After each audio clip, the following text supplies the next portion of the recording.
2018 ഇപ്പോഴും സ്റ്റിഗ്മ ഭയങ്കര ഹൈ ആണ്. ഇങ്ങനെയുള്ള സ്ഥാപനങ്ങളിൽ കൊണ്ടാക്കുക എന്ന് പറയുന്നത് പേരൻസിനെ ഉപേക്ഷിക്കുന്നതിന് തുല്യമാണ്, കൊണ്ട് തള്ളുകയാണ് എന്നൊക്കെയുള്ളൊരു കാഴ്ചപ്പാടുള്ള ആൾക്കാർ ആണ് നമ്മുടെ സമൂഹത്തിൽ ഇപ്പോഴും ഒരു തീർച്ചയായിട്ടും നല്ലൊരു ശതമാനം. നമ്മൾ പഠിക്കുന്നത് ആർക്കെങ്കിലും ഒരു പ്രയോജനം ആകണം എന്നുള്ള ഒരു താല്പര്യത്തിലായിരുന്നു. 10 പേരെ സഹായിക്കാന്നല്ലാതെ വേറൊരു ഉദ്ദേശമൊന്നും ഇല്ലായിരുന്നു.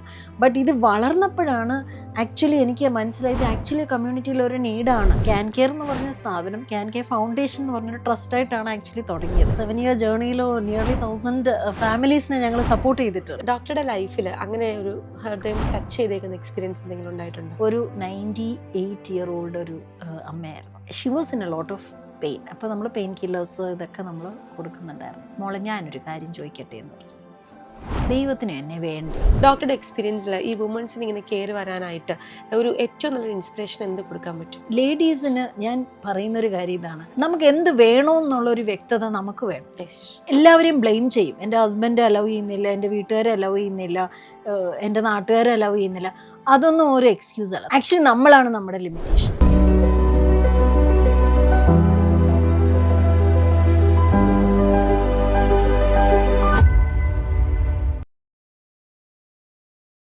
നമസ്കാരം, ഞാൻ അന്ന സുസൻ. സ്പാർക്കിന്റെ പുതിയൊരു എപ്പിസോഡിലേക്ക് ഹാർദമായി സ്വാഗതം. വുമൺസ് ബിസിനസ്സിലേക്ക് വരിക എന്ന് പറഞ്ഞു കഴിഞ്ഞാൽ അത്ര വലിയ ടാസ്ക് ആണോ എന്ന് ചോദിച്ചു കഴിഞ്ഞാൽ ഇന്നത്തെ കാലത്ത് അല്ലെങ്കിലും കുറച്ചു കാലം മുന്നേക്ക് അതൊരു ടാസ്ക് ആയിരുന്നല്ലേ. എന്നാൽ ഒരു ഡോക്ടർ, അതൊരു വുമൺ ഓൺട്രപ്രണർഷിപ്പിലേക്ക് വരിക എന്ന് പറഞ്ഞിട്ടുണ്ടെങ്കിൽ അത് എന്താ പറയുന്നത്, എന്നെ സംബന്ധിച്ച് പേഴ്സണലി വളരെയധികം സന്തോഷം തന്നൊരു കാര്യമാണ്. ഇന്ന് ഈ ഇൻ്റർവ്യൂവിന് എൻ്റെ മുമ്പിൽ സ്പാർക്കിൻ്റെ ഹോട്ട് സീറ്റിൽ ഇരിക്കുന്നത് ഒരു ഡോക്ടറാണ്. അദ്ദേഹം ഒരു ഓൺട്രപ്രണറായ കഥ പറയാനാണ്. ഇതിനേക്കാൾ ഉപരി സമൂഹത്തിൻ്റെ കണ്ണു തുറപ്പിച്ച വലിയൊരു കാര്യത്തെക്കുറിച്ചാണ്. വലിയൊരു മാറ്റമാണ് അദ്ദേഹം മറ്റുള്ളവർക്ക് വേണ്ടി ചെയ്തത്. ഒരുപാട് പേരുടെ പെയിനൊരു റിലീഫായിരുന്നു, ഒരുപാട് പേരുടെ പ്രശ്നങ്ങൾക്കൊരു പരിഹാരമായിരുന്നു. അങ്ങനെ എന്താ പറയുക, വളരെ ബ്യൂട്ടിഫുൾ ആയിട്ടൊരു ജേർണിയാണ് ഇന്ന് എൻ്റെ ഓപ്പോസിറ്റ് ഇരിക്കുന്ന വ്യക്തിക്ക് നമ്മളോട് പറയാനുള്ള ഡോക്ടർ ബോബി സാറ. എല്ലാവരും തന്നെ എവിടെയെങ്കിലുമൊക്കെ ഡോക്ടറെ കണ്ടിട്ടുണ്ടാകും. ക്യാൻ കെയർ എന്ന് പറയുന്ന സ്ഥാപനത്തിൻ്റെ സാരഥിയാണ്. ഒരുപാട് അമ്മമാർക്കും അപ്പന്മാർക്കൊക്കെ ഇന്ന് മകളാണ്, മരുമകളാണ്, എന്താ പറയുക, ഒരുപാട് ക്യാരക്ടർ ഡോക്ടർ ഇന്ന് നോക്കുന്നുണ്ട്. So doctor, welcome to the show. Thank you Anna. ഞാൻ തുടക്കത്തിൽ പറഞ്ഞതുപോലെ ഒരുപാട് പേരൻസിന്റെ മകളാണെന്ന് അല്ലേ? 150-ലധികം അപ്പന്റെയും അമ്മയുടെയും ഒക്കെ മകളാണ്, സഹോദരിയാണ്. എനിക്കൊന്ന് ഈ ഒരു 7 ഇയർ ജേർണിയിലോ നിയർലി 1000 ഫാമിലീസിനെ ഞങ്ങൾ സപ്പോർട്ട് ചെയ്തിട്ടുണ്ട്.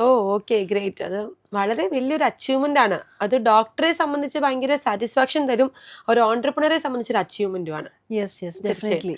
ഡോക്ടറുടെ നാട് എവിടെയാണ്? ഞങ്ങൾ ആക്ച്വലി എൻ്റെ പേരൻസ് സെൻട്രൽ ട്രാവൻകൂർ മാവേലിക്കരയും ചെങ്ങന്നൂരാണ് പേരൻസിന്റെ സ്വദേശം. പക്ഷെ അവിടെ എങ്ങും താമസിച്ചിട്ടില്ല.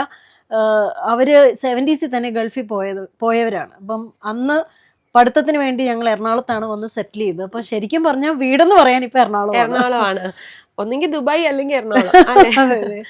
ഈ ഡോക്ടർ ആവുക എന്ന് പറയുന്നത് പേരൻസിന്റെ ഇഷ്ടമായിരുന്നോ അതോ സ്വന്തം ഇഷ്ടത്തിന് പഠിക്കാൻ പോയതാണോ? ഇതിൽ ആക്ച്വലി എൻ്റെ മദർ ഒരു നേഴ്സായിരുന്നു. എൻ്റെ അമ്മ എന്നോട് പറഞ്ഞതാണ് ഡോക്ടർ ആകണ്ട, ഇത് ഇച്ചിരി ഡിഫിക്കൽട്ട് ഒരു ഇതാണ്. പക്ഷേ എനിക്ക് ഭയങ്കര ഒരു ആഗ്രഹമായിരുന്നു. പഠിത്തത്തിലാണെങ്കിലും ഞാൻ അത്യാവശ്യം നല്ല I was good in my studies and എനിക്ക് ഡോക്ടർ ആകണം എന്നുള്ളൊരു സ്വന്തം താല്പര്യം ഉണ്ടായിരുന്നു. പിന്നെ അന്നത്തെ സമയത്ത് ഡോക്ടർ അല്ലെ എഞ്ചിനീയർ, ഇത് രണ്ടുമായിരുന്നു. എൻട്രൻസിന് എന്തിനു കിട്ടുന്നോ അതിന് പോവുക എന്നുള്ളതായിരുന്നു. So that was how I became A doctor. Doctor MBBS എവിടെ ചെയ്തപ്പോൾ? ഞാൻ KMC മാംഗ്ലൂരിലായിരുന്നു, കസ്തൂർബ മെഡിക്കൽ കോളേജ് അവിടെയാണ് പഠിച്ചത്. 2000 പാസ്സായി. അതിനുശേഷം ആക്ച്വലി ഞാൻ കമ്മ്യൂണിറ്റി സർവീസ്, ഞാൻ ആക്ച്വലി അന്ന് ഒരു മിഷൻ ഓർഗനൈസേഷൻ്റെ ഭാഗമായിട്ട് ലുധിയാനയിൽ അന്നത്തെ സമയത്ത് ഒരു മിഷൻ ഓർഗനൈസേഷനിൽ ജോയിൻ ചെയ്ത് അവിടെ ഒരു സ്ലം ക്ലിനിക്ക് സെറ്റപ്പ് ചെയ്യാൻ എന്നുള്ളതായിരുന്നു എൻ്റെ ആദ്യത്തെ. MBBS കഴിഞ്ഞിട്ട് നേരെ പോണ ലുധിയാനയ്ക്കാണ്. അതെ. എനിക്ക് ആക്ച്വലി അന്ന് തൊട്ടേ എനിക്ക് കമ്മ്യൂണിറ്റി സർവീസ്, നമ്മൾ പഠിക്കുന്നത് ആർക്കെങ്കിലും ഒരു പ്രയോജനം ആകണം എന്നുള്ള ഒരു താല്പര്യത്തിലായിരുന്നു. ആൻഡ് ഐ ലൈക്ഡ് ഈ പെരിഫറൽ ക്ലിനിക്സും അന്നത്തെ ഈ മിഷൻ ഹോസ്പിറ്റലിൽ ഒത്തിരി റൂറൽ ഏരിയാസിലായിരുന്നു അവരുടെ വർക്കൊക്കെ. അപ്പോൾ അതെനിക്ക് ഭയങ്കര ഒരു താല്പര്യം കൂടിയായിരുന്നു. അന്ന് എത്ര വയസ്സുണ്ടാവും? 24 വയസ്സിൽ ഈ നമ്മുടെ നാട്ടിൽ നിന്ന് മാറി ഇതുപോലത്തെ ഒരു സ്ലം ഒക്കെ ഉള്ളൊരു സ്ഥലത്ത് പോയി അവിടെ ഒരു ക്ലിനിക്ക് സെറ്റപ്പ് ചെയ്യുക, അല്ലെങ്കിൽ അവിടെ നിന്ന് കുറേ പേരെ എൻകറേജ് ചെയ്ത് മുന്നോട്ട് കൊണ്ടുവരിക എന്ന് പറയുന്നത് ഒരു 24 വയസ്സുകാരിക്ക് അത്രയ്ക്ക് ടാസ്ക് ആയിരുന്നോ? ആക്ച്വലി അന്ന് ഡിഫിക്കൽട്ട് ആയിരുന്നു. പക്ഷെ ഞാൻ തിരിഞ്ഞു നോക്കുമ്പോഴത്തേക്ക് അന്ന് എന്നെ ഹെൽപ്പ് ചെയ്ത ഒത്തിരി ആൾക്കാരുണ്ട്. ഇപ്പോൾ ഈ ആ ഒരു ഓർഗനൈസേഷൻ്റെ ഫൗണ്ടർ തന്നെ അവർ ഒരു ഡോക്ടേഴ്സായിരുന്നു. അപ്പോൾ അവരുടെ ഒരു എൻകറേജ്മെൻറ്റും അന്ന് എന്ത് ജോലിയും ചെയ്യാനായിട്ട്, ബിക്കോസ് ഇതൊരു സെറ്റപ്പ് ചെയ്യാന്ന് പറയുന്നത് നമ്മളെല്ലാത്തിലും ലൈക്ക് റെക്കോർഡ്സ് തൊട്ട് സാധനം പർച്ചേസ് ചെയ്യുന്നത്, അവിടെ പോയി സെറ്റപ്പ് ചെയ്യുന്നത്, പേഷ്യൻറ്റിനെ നോക്കുന്നത്, ആൻഡ് ഈവൻ അവിടെ ഒരു ഇൻഫോർമൽ സ്കൂളും ഉണ്ടായിരുന്നു. അപ്പം ഈ സ്ലമ്മിലെ കുട്ടികളെ, അല്ലെങ്കിൽ ഇവർ സ്കൂളിൽ പോകത്തില്ല, കുളിക്കത്തില്ല, നനയ്ക്കത്തില്ല, ഒത്തിരി ഇൻഫെക്ഷൻസും ഹെഡ്ലൈസ് തൊട്ട് സ്കേബീസ്, ഒത്തിരി ഡിസീസസ് ഇവർക്കുണ്ട്. അപ്പോൾ അവർ ഹെൽത്ത് അവയർനെസ് ക്ലാസ് കൊടുക്കുക, പേരൻസിനെ അവെയർ ആക്കുക, എങ്ങനെയാണ് കുട്ടികളെ ക്ലീൻ ആക്കുക, എന്നിട്ട് ഇവരെ സ്കൂളിൽ ഇൻഫോർമൽ സ്കൂളും ഈ ഒരു ഓർഗനൈസേഷൻ്റെ ഭാഗമായിട്ടൊരു ഇൻഫോർമൽ സ്കൂളും ഉണ്ടായിരുന്നു. അപ്പോൾ ഇതെല്ലാം കൂടെ നമ്മൾ കോറിലേറ്റ് ചെയ്ത് കൊണ്ടുപോകണം. ഇപ്പോൾ ആക്ച്വലി ആ ഒരു സ്ലം ക്ലിനിക്ക് ഇപ്പോഴും നടക്കുന്നുണ്ട്. അവിടെ അന്ന് ഞാൻ തുടങ്ങിയ സമയത്തുള്ള ഒരു കുട്ടി ഇപ്പോൾ ഒരു നേഴ്സായി എന്നൊക്കെ ഉള്ള ഫീഡ്ബാക്കും ഉണ്ട്. സോ ആഫ്റ്റർ ദാറ്റ് ആണ് ഞാൻ ആക്ച്വലി ആ വർക്കിൻ്റെ ഇടയിലാണ് എൻ്റെ മദറിന് ക്യാൻസർ എന്നുള്ള ഡയഗ്നോസിസ് വന്നത്. അപ്പോൾ തിരിച്ച് നാട്ടിൽ വരേണ്ട ഒരു സിറ്റുവേഷൻ വന്നു. പിന്നെ ഇവിടെ വന്ന് അന്നത്തെ സമയത്ത് മമ്മിയുടെ ഒരു ആഗ്രഹമായിരുന്നു കെട്ടിച്ചു വിടുക എന്നുള്ളത്. പിന്നെ ഞാൻ പറയും, ഇപ്പോഴത്തെ പിള്ളേരോട് ഇതൊക്കെ പറഞ്ഞു അവർ പോയി പണി നോക്കാൻ പറയും. തിരിച്ചു ചോദിക്കും, അമ്മയ്ക്ക് കല്യാണം ചോദിക്കും. പക്ഷെ അന്ന് നമ്മുടെ ഒരു ഇതെന്ന് വെച്ചാൽ പേരൻസ് പറയുന്നത് കേൾക്കുക, മമ്മിയുടെ ആഗ്രഹം. അതെ. ആൻഡ് അന്ന് മമ്മിക്ക് ആക്ച്വലി ഓൾമോസ്റ്റ് അന്ന് ആദ്യം അവർ പറഞ്ഞ 6 months ടൈമേ ഉള്ളൂ എന്നുള്ള രീതിയിലാണ് ആദ്യം പറഞ്ഞത്. But she live four 6 years. അത് പുതിയൊരു മെഡിക്കേഷനൊക്കെ അന്ന് കണ്ടുപിടിച്ചു. And she was doing well. ആ ടൈമിലാണ് എൻ്റെ കല്യാണം കഴിഞ്ഞ് കുട്ടികൾ. ഇളയ മോനൊരു 3 മാസം പ്രായമായപ്പോഴാണ് മമ്മി മരിക്കുന്നത്. മമ്മിക്ക് എവിടെയായിരുന്നു ക്യാൻസർ? വയറിലായിരുന്നു. പക്ഷെ ഓൾറെഡി ലിവറിലും സ്പ്രെഡ് ആയിട്ടുണ്ടായിരുന്നു. അപ്പം ഫാമിലിക്ക് വലിയ ലോസ് ആയിരുന്നു. അതെ, ബിക്കോസ് ഞങ്ങൾ 3 പെൺപിള്ളേരാണ്.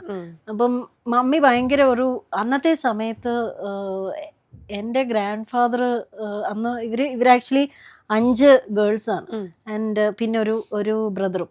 അപ്പോൾ ഇവർ 2 പേര് നഴ്സിങ്ങിന് പോയി. എൻ്റെ മദറിന് നഴ്സിങ്ങിന് പോകാൻ താല്പര്യം ഉണ്ടായിരുന്നു, പക്ഷെ അപ്പച്ചൻ വിട്ടില്ല.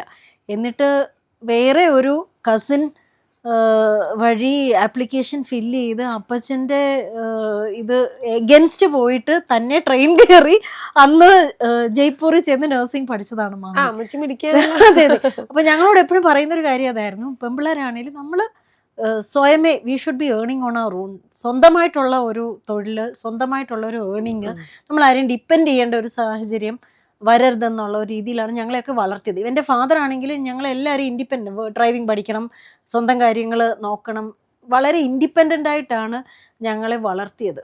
സോ എനിക്ക് ആ ടൈമിൽ വെൻ മമ്മി പാസ്ഡ് അവേ, അതൊരു വലിയ ലോസ് തന്നെയായിരുന്നു. അതൊന്ന് എനിക്ക് തോന്നുന്നു കുറേ നാളെടുത്തു അതിൽ നിന്നൊന്ന്. ബിക്കോസ് നമുക്ക് വിളിക്കാനൊരാള് അല്ലെങ്കിൽ ഒരു സപ്പോർട്ട് എന്നുള്ള രീതിയിലൊരു വ്യക്തി ഡെഫിനറ്റ്ലി മമ്മി എന്നും, ഈവൻ ക്യാൻസർ ഉണ്ടായിരുന്നപ്പോഴും ഷി വാസ് വെരി സ്ട്രോങ്. സാധാരണ ആൾക്കാർ ഈ ഡയഗ്നോസ് കേട്ടുമ്പോൾ തളർന്നു പോകും. അതെ. പക്ഷേ എൻ്റെ മദർ ഭയങ്കര സ്ട്രോങ് ആയിരുന്നു, ചിരിച്ചുകൊണ്ട് തന്നെയായിരുന്നു. എന്ത് ചെയ്താലും അത് ആ ഒരു പോസിറ്റീവ് ഇതോടെ നേരിടുക എന്നുള്ളതായിരുന്നു ഹെർ കാഴ്ചപ്പാട് ടുവേർഡ്സ് ലൈഫ് തന്നെ. എനിക്കൊന്ന് അതിൻ്റെ അതുകൊണ്ടായിരിക്കും ലൈഫ് സ്പാൻ ഡോക്ടർ പറഞ്ഞതിനേക്കാളും കിട്ടിയത്. എനിക്ക് ദൈവമായിട്ട് അത് ഒരു ആയുസ് കൂട്ടി കൊടുത്തതാണ്. മക്കളെയും കാണാൻ പറ്റി. ഞാൻ മരിക്കുന്നതിൻ്റെ തലേ ദിവസം എന്നോട് പറയുന്നത്, എടി എനിക്ക് ഇതൊന്നും പ്രാർത്ഥിക്കാനില്ല, ദൈവം എല്ലാം തന്നു. ബിക്കോസ് ഒരു ആൺകുട്ടിയെ കിട്ടുക എന്ന് പറയുന്നത് അന്നത്തെ ഒരു ആൺകൊച്ചെന്ന് പറയും. ബിക്കോസ് എൻ്റെ മൂത്ത മോള് കഴിഞ്ഞൊരു 2 years കഴിഞ്ഞാണ് മോനുണ്ടാവുന്നത്. He was the first boy ഞങ്ങളുടെ ഫാമിലിയിൽ. അപ്പൊ അതൊരു വലിയ, അവർക്ക് അന്നത്തെ സമയത്ത് ഇതൊക്കെ ഒരു ആൺകുട്ടി എന്ന് പറയുന്ന മമ്മിക്ക് ഒരു വലിയ ആഗ്രഹമായിരുന്നു. സോ അതെല്ലാം കഴിഞ്ഞിട്ടാണ് ഷീ പാസ്ഡ് അവേ. പിന്നെ അത് കഴിഞ്ഞിട്ട് എനിക്കൊരു താല്പര്യം ഉണ്ടായിരുന്നിട്ട് I wanted to finish my studies. അപ്പോൾ നമ്മളിപ്പം മെഡിസിൻ MBBS മാത്രം എന്ന് വെച്ചാൽ നമുക്ക് എന്നും ഒരു ലെവലിലേ നിൽക്കാൻ പറ്റുള്ളൂ. അപ്പോൾ ഒരു PG ചെയ്യണം എന്നുള്ള ഒരു ആഗ്രഹം ഉണ്ടായിരുന്നു. അത് കുട്ടികൾ സ്കൂളിൽ പോയപ്പം, അവർ പഠിക്കാൻ പോയപ്പോൾ ഞാനും പഠിക്കാൻ പോയി. ഞാൻ അന്ന് അമൃതയിൽ റേഡിയേഷൻ ഓൺകോളജി ആയിരുന്നു. But it was difficult. അന്ന് ഞാനൊരു വൈഫാണ്, ഒരു മദറാണ്, സ്റ്റുഡൻറ്റ് തിരിച്ച് എഗെയിൻ പഠിക്കാൻ പോകുക എന്ന് പറഞ്ഞാൽ ഭയങ്കര ഡിഫിക്കൽട്ട് തന്നെയായിരുന്നു. തിരിച്ച് ആ ഒരു PG ടൈം തന്നെ ആ 2 years ഭയങ്കര നമ്മൾ അതുവരെ നമ്മൾ പഠിക്കുന്നു, നമ്മളെ ഡിപ്പെൻഡ് ചെയ്യുന്നു. ഇത് നമ്മൾ പഠിക്കുന്നതിന്റെ പ്രഷർ നമുക്കുണ്ട്, ഈ പിള്ളേര് നമ്മളെ ഡിപ്പെൻഡ് ചെയ്യുന്നത്. അതെ അതെ അമ്മ എന്ന് പറഞ്ഞ് വിളിച്ച് വരുമ്പോ അവർക്കൊരു സൊല്യൂഷൻ നമ്മളാണല്ലോ. സൊല്യൂഷൻ അന്ന് അവർ കുഞ്ഞാണ്. സോ കോഴ്സ് കഴിഞ്ഞിട്ട് ഞാൻ ഞാൻ ഒരിക്കലും ഒരു ഓൺട്രപ്രണർ ആകണമെന്നുള്ളൊരു ആഗ്രഹം ഞാൻ ചോദിക്കാൻ വേണ്ടിയായിരുന്നു, ഈ ഡോക്ടറാണ്, MBBS കഴിഞ്ഞു, MD കഴിഞ്ഞു, വീട്ടിൽ വേറെ ആരെങ്കിലും ഓൺട്രപ്രണർ ആയിട്ടുണ്ടായിരുന്നോ? ഫാദർ എഞ്ചിനീയറിംഗ് ബാക്ക്ഗ്രൗണ്ടാണ്. ബട്ട് ഫാദർ ജോലിയുടെ കൂടെ ഫാദറിനും ബിസിനസ് ഉണ്ടായിരുന്നു. അപ്പൊ ബിസിനസിന്റെ നല്ല വശവും ഇതിന്റെ ഒരു വേറൊരു മോശമായിട്ടുള്ള ഒരു വശവും കൂടി ഉണ്ടെന്നുള്ളത് കണ്ടതാണ്, എക്സ്പീരിയൻസ്ഡ് ആണ്. ബിക്കോസ് ബിസിനസ് നല്ല രീതിയിൽ പോയപ്പോൾ നല്ല പോലെ വരുമാനം ഉണ്ടായിരുന്നു. ബട്ട് ഈ ബിസിനസ് തകർന്നപ്പോൾ തകർച്ച എന്ന് പറയുന്നത് ഉള്ളതും കൂടെ നമുക്ക് ഇല്ലാണ്ടായി. സോ ഈ രണ്ട് സൈഡ് ഇതൊരു എക്സ്ട്രീംസ് ആണ്. ബിസിനസ് എപ്പോഴും നല്ല രീതിയിൽ പോകത്തില്ല. ഏത് ബിസിനസ്സിനും ഒരു അപ്സ് ആൻഡ് ഡൗൺസ് ഉണ്ട്. ആൻഡ് ജോലി എന്ന് പറഞ്ഞാൽ സ്ഥിരമാണ്, നമുക്ക് ആ ശമ്പളം എപ്പോഴും പറയുന്ന പോലെ ജോലിയാണെങ്കിൽ 1-ാം തീയതി പൈസ കാത്തിരുന്നാൽ മതി, ഇങ്ങോട്ട് കിട്ടും. പക്ഷെ ഓൺട്രപ്രണർഷിപ്പിലേക്ക് വരുമ്പോൾ 1-ാം തീയതി ആവല്ലേന്നായിരിക്കും പ്രാർത്ഥിക്കുന്നത്. സാലറി കണ്ടെത്തണമല്ലോ. അതെ, ഞാനൊരു ഓൺട്രപ്രണർ ആയതിനു ശേഷം 5-ാം തീയതിയാണ് സാലറി കൊടുക്കുന്നത്. 4-ാം തീയതി മിക്കവാറും എനിക്ക് പാനിക് അറ്റാക്സ് ആയിരിക്കും. ഞാൻ ഉറങ്ങിയിട്ടില്ല, ഞാൻ രാവിലെ വരെ ഇങ്ങനെ ഓരോ കാൽക്കുലേറ്റ്. ബിക്കോസ് ആ സാലറി പോയി കഴിഞ്ഞിട്ട് റെസ്റ്റ് ഓഫ് ദ മന്ത് നമ്മൾ മാനേജ് ചെയ്യണമല്ലോ. അതും ഒരു പേഷ്യൻ്റ് ഇൻകം കുറഞ്ഞാൽ നമ്മൾ എന്ത് ചെയ്യും? ഇതുപോലെ ഇൻകം വന്നുകൊണ്ടിരിക്കും. ഒന്നിനും ഒരു സ്ഥിരതയില്ലല്ലോ, ഒരു ഗ്യാരണ്ടി ഇല്ല when it comes to entrepreneurship. Employee ആകുമ്പോൾ നമുക്ക് പേഷ്യൻ്റ് ഉണ്ടെങ്കിലും പേഷ്യൻ്റ് ഇല്ലെങ്കിലും നമുക്ക് നമ്മുടെ ശമ്പളം അത് ഫിക്സ്ഡ് ആണ്. അത് നമ്മൾ നമ്മുടെ മൈൻഡിനെയും ആ എമൗണ്ടിൽ സെറ്റ് ചെയ്ത് വെച്ചേക്കുക. അത് നമ്മുടെ ലൈഫ് സ്റ്റൈല്, നമ്മുടെ എക്സ്പെൻസ് എല്ലാം 30-ാം തീയതിക്കുള്ളിൽ ഇത്രയും പൈസ നമ്മൾ 30-ാം തീയതി വരെ നമ്മൾ നീട്ടണം എന്നുള്ളത് നമുക്കൊരു ആ ഒരു കാൽക്കുലേഷൻ ഉണ്ട്. ഓൺട്രപ്രണർഷിപ്പിൽ ഒരിക്കലും ഒരു സെർട്ടനിറ്റി ഇല്ല, എന്നും അൺസെർട്ടൻ തന്നെയാണ്. അപ്പൊ പപ്പാനെ കണ്ടിട്ടാണ് ബിസിനസ് പഠിക്കുന്നതും, എന്ത് ചെയ്യണമെന്ന് പഠിക്കുന്നതും എന്ത് ചെയ്യണ്ടെന്ന് പഠിക്കുന്നതും. ആക്ച്വലി ഇതിലോട്ട് ഞാൻ ഒരിക്കലും ഇറങ്ങത്തില്ല എന്ന ഒരു തീരുമാനത്തിൽ ആക്ച്വലി ഞാൻ അങ്ങനെ ഒരു ബിസിനസ് ഒന്നും അങ്ങനെ തീരുമാനിച്ചില്ല. ആക്ച്വലി ഇത് ഞാനൊരു ട്രസ്റ്റായിട്ടാണ് തുടങ്ങിയത്. ക്യാൻ കെയർ എന്ന് പറഞ്ഞ സ്ഥാപനം, ക്യാൻ കെയർ ഫൗണ്ടേഷൻ എന്ന് പറഞ്ഞൊരു ട്രസ്റ്റായിട്ടാണ് ആക്ച്വലി തുടങ്ങിയത്. ആൻഡ് ഇതും ഞാൻ ആ PG കഴിഞ്ഞിട്ട് ഞാനൊരു ചെറിയ ബ്രേക്ക് എടുത്തു. ബിക്കോസ് വീട്ടിൽ കുറച്ച് ബുദ്ധിമുട്ടുകൾ ഉണ്ടായിരുന്നു because of my absence. PG ചെയ്യുമ്പോൾ നമ്മൾ ഓൾമോസ്റ്റ് 48 hours ഒക്കെ, ചിലപ്പോൾ സാറ്റർഡേ മോർണിംഗ് പോയാൽ മൺഡേ നൈറ്റ് ഒക്കെ ആയിരിക്കും വീട്ടിൽ വരുന്നത്. അപ്പോൾ അതിൻ്റേതായിട്ടുള്ള കുറച്ച് പ്രോബ്ലംസ് ഉള്ളതുകൊണ്ട് ഞാൻ ഓർത്ത് ഓക്കെ, പിള്ളേരുടെ ഈ ഒരു ഗ്രോയിങ് ഫേസിൽ ഞാൻ ഇച്ചിരൂടെ ഒരു ലൈറ്റർ വർക്ക് എടുക്കാമെന്ന് വിചാരിച്ചിട്ട് ഞാനൊരു early cancer detection centre 3 days a week പോകുമായിരുന്നു. അപ്പോൾ ഈ ബാക്കി 3 days വീട്ടിൽ തന്നെ. പക്ഷെ വീട്ടിൽ ഇരുന്ന് നമ്മൾ ഡോക്ടേഴ്സ് ആകുമ്പോൾ നമ്മൾ 12, 15, 18 hours വർക്ക് ചെയ്യുന്നവരാണ്. അപ്പോൾ ഈ വെറുതെ വീട്ടിൽ ഇരിക്കുക എന്ന് പറയുമ്പോൾ അത് ഇത്രയും പഠിച്ചിട്ട് സോ ഞാനൊരു ട്രെയിനിങ്ങിന് പോയി. പാലിയേറ്റീവിൻ്റെ തന്നെ ഗവൺമെൻറ് ഹോസ്പിറ്റലിൽ തന്നെയായിരുന്നു ആ ട്രെയിനിങ്. ഈ ട്രെയിനിങ്ങിന് പോയപ്പോഴാണ് ശരിക്കും എൻ്റെ വീട്ടിൽ നടന്ന അതേ കാര്യങ്ങൾ എല്ലാ വീട്ടിലും ഇത് തന്നെയാണ്. ക്യാൻസർ പേഷ്യൻസും പ്രായമുള്ളവരും വീടുകളിൽ ദേ ആർ ആക്ച്വലി സ്ട്രഗ്ലിങ്. അപ്പോൾ എൻ്റെ മദറിന് ഒത്തിരി സിംറ്റംസ് ഉണ്ടായിരുന്നെങ്കിലും ഞങ്ങൾ ഡോക്ടേഴ്സായി, ഞാനും എൻ്റെ അനിയത്തിയും ഡോക്ടറാണ്. ഞാൻ വീട്ടിലുണ്ടായിരുന്നതുകൊണ്ട് ഒത്തിരി കാര്യങ്ങൾ ഞങ്ങൾക്ക് വീട്ടിൽ മാനേജ് ചെയ്യാൻ പറ്റി. അപ്പോഴാണ് ഞാൻ ചിന്തിച്ചു തുടങ്ങിയത്, ഈ സാധാരണക്കാരപ്പോൾ എന്ത് ചെയ്യും? ആൻഡ് അന്ന് ഗവൺമെൻറ്റിൻ്റെ സൈഡിൽ നിന്നേ ഉണ്ടായിരുന്നുള്ളൂ ഒരു ഹോം ബേസ്ഡ് കെയർ, അല്ലെങ്കിൽ ഒരു വീടുകളിൽ പോയിട്ടൊരു ട്രീറ്റ്മെൻറ്റ് കൊടുക്കുക, ഡോക്ടർ കൊണ്ടുപോകുക. അത് മാസത്തിൽ ഒരിക്കൽ ഗവൺമെൻറ്, അത് നല്ലൊരു സർവീസാണ്. I have to say that കേരളത്തിലെ ആ ഒരു palliative network is one of the best in the world. And എല്ലായിടത്തും അത് റീച്ച് ഉണ്ട്. അതെന്ന് വെച്ചാൽ പാവപ്പെട്ട വീടുകളിൽ മാത്രമൊന്നുമല്ല, എല്ലാ വീട്ടിലും രജിസ്റ്റർ ചെയ്താൽ അത് ഗവൺമെൻറ്റിൻ്റെ ഒരു സർവീസാണ്. Anybody can avail it. But ഞാൻ ഒരു വീട്ടിൽ ചെന്നപ്പോഴത്തേക്ക് ആക്ച്വലി വലിയ വലിയ വീടുകളാണെങ്കിലും അവർ ഗവൺമെൻറ് ഫണ്ടിലോട്ട് തന്നെ അവർ ഡൊണേഷൻസ് തരികയും, ഒരു വീട്ടിൽ ആക്ച്വലി ഒരു 4-5 ബെഡ്റൂമുള്ള വലിയ വീടാണ്. ഒരു അമ്മച്ചി മുകളിൽ ഒരു റൂമിൽ ബെഡ്ഷീറ്റ് പോലും ഇല്ല, അത് ബാക്ക് മൊത്തം ബെഡ് സോറായിട്ട് കിടക്കുകയാണ്. ഈ കിടന്ന് സ്കിൻ ഫുൾ പീലായി ബാക്ക്. അപ്പോൾ ഞങ്ങൾ ആ മരുമകളോട് ചോദിച്ചു, നമ്മൾ തിരിച്ചൊന്ന് കിടത്താറ്, ഇത് ഞങ്ങൾക്ക് അറിയത്തില്ല. ആ മരുമകൾ പിന്നെ കരച്ചിലായി. ബിക്കോസ് അവർക്ക് ആക്ച്വലി എന്ത് ചെയ്യണമെന്നുള്ള ഒരു അവയർനെസ്സോ ഒരു ധാരണയൊന്നും ഇല്ല. നമുക്ക് മെഡിക്കൽ ഫീൽഡ് ആയതുകൊണ്ട് നമുക്കറിയാം ഈ ഫ്ലാറ്റായിട്ട് കിടത്തിയാൽ ബാക്കിൽ ബെഡ് സോർ വരുമെന്നുള്ളത്. അപ്പോൾ എല്ലാ 2 hours ചരിച്ച് കിടത്തണം എന്നുള്ള മെഡിക്കൽ ഫീൽഡിലുള്ളവർക്കറിയാം. ഇവർ സാധാരണക്കാർക്ക് ഈ ഒരു നോളജ് ഇവർക്കില്ല. അപ്പം ഞാൻ നേഴ്സും ഡ്രൈവറും ഞങ്ങൾ എല്ലാവരും കൂടെ, അമ്മച്ചി ഇച്ചിരി ബൾക്കിയായിരുന്നു, അമ്മച്ചിയെ ബാത്റൂമിൽ കൊണ്ടുപോയി കുളിപ്പിച്ച് ആ മരുമകളുടെ അടുത്ത് എങ്ങനെയാണ് ഷീറ്റ് വിരിക്കുന്നത്, എങ്ങനെയാണ് എല്ലാം ക്ലാസ് എടുത്തിട്ടാണ് വന്നത്. ഞാനിങ്ങനെ ഹസ്ബൻഡിനോട് പറഞ്ഞു നമുക്കൊരു ഹോം കെയർ ചെറിയൊരു യൂണിറ്റ് ഇട്ടാലോ എന്ന്. അപ്പോൾ ഹസ്ബൻഡ് പറഞ്ഞു, ഹസ്ബൻഡ് ഒരു ഗുണം എന്ന് വെച്ചാൽ നോ പറയത്തില്ല, മോട്ടിവേറ്റ് ചെയ്തോളും. ബട്ട് ഒരു പുള്ളി ഇച്ചിരൂടെ പ്രാക്ടിക്കലാണ്, ഒരു വളരെ ലോജിക്കലും പ്രാക്ടിക്കലും ആയിട്ടുള്ളൊരു വ്യക്തിയാണ്. നമുക്കില്ലാത്ത കുറേ സാധനം പുള്ളിക്കുണ്ടെന്ന്. ഞാൻ കുറേ ഇമോഷണലാണ്. എൻ്റെ ഹസ്ബൻഡ് എന്ന് വെച്ചാൽ അച്ഛൻ കുറച്ചുകൂടെ ലോജിക്കലാണ്. അപ്പം പറഞ്ഞു നീ ഇട്ടു, പക്ഷേ you think about what is the cost and things like that and all.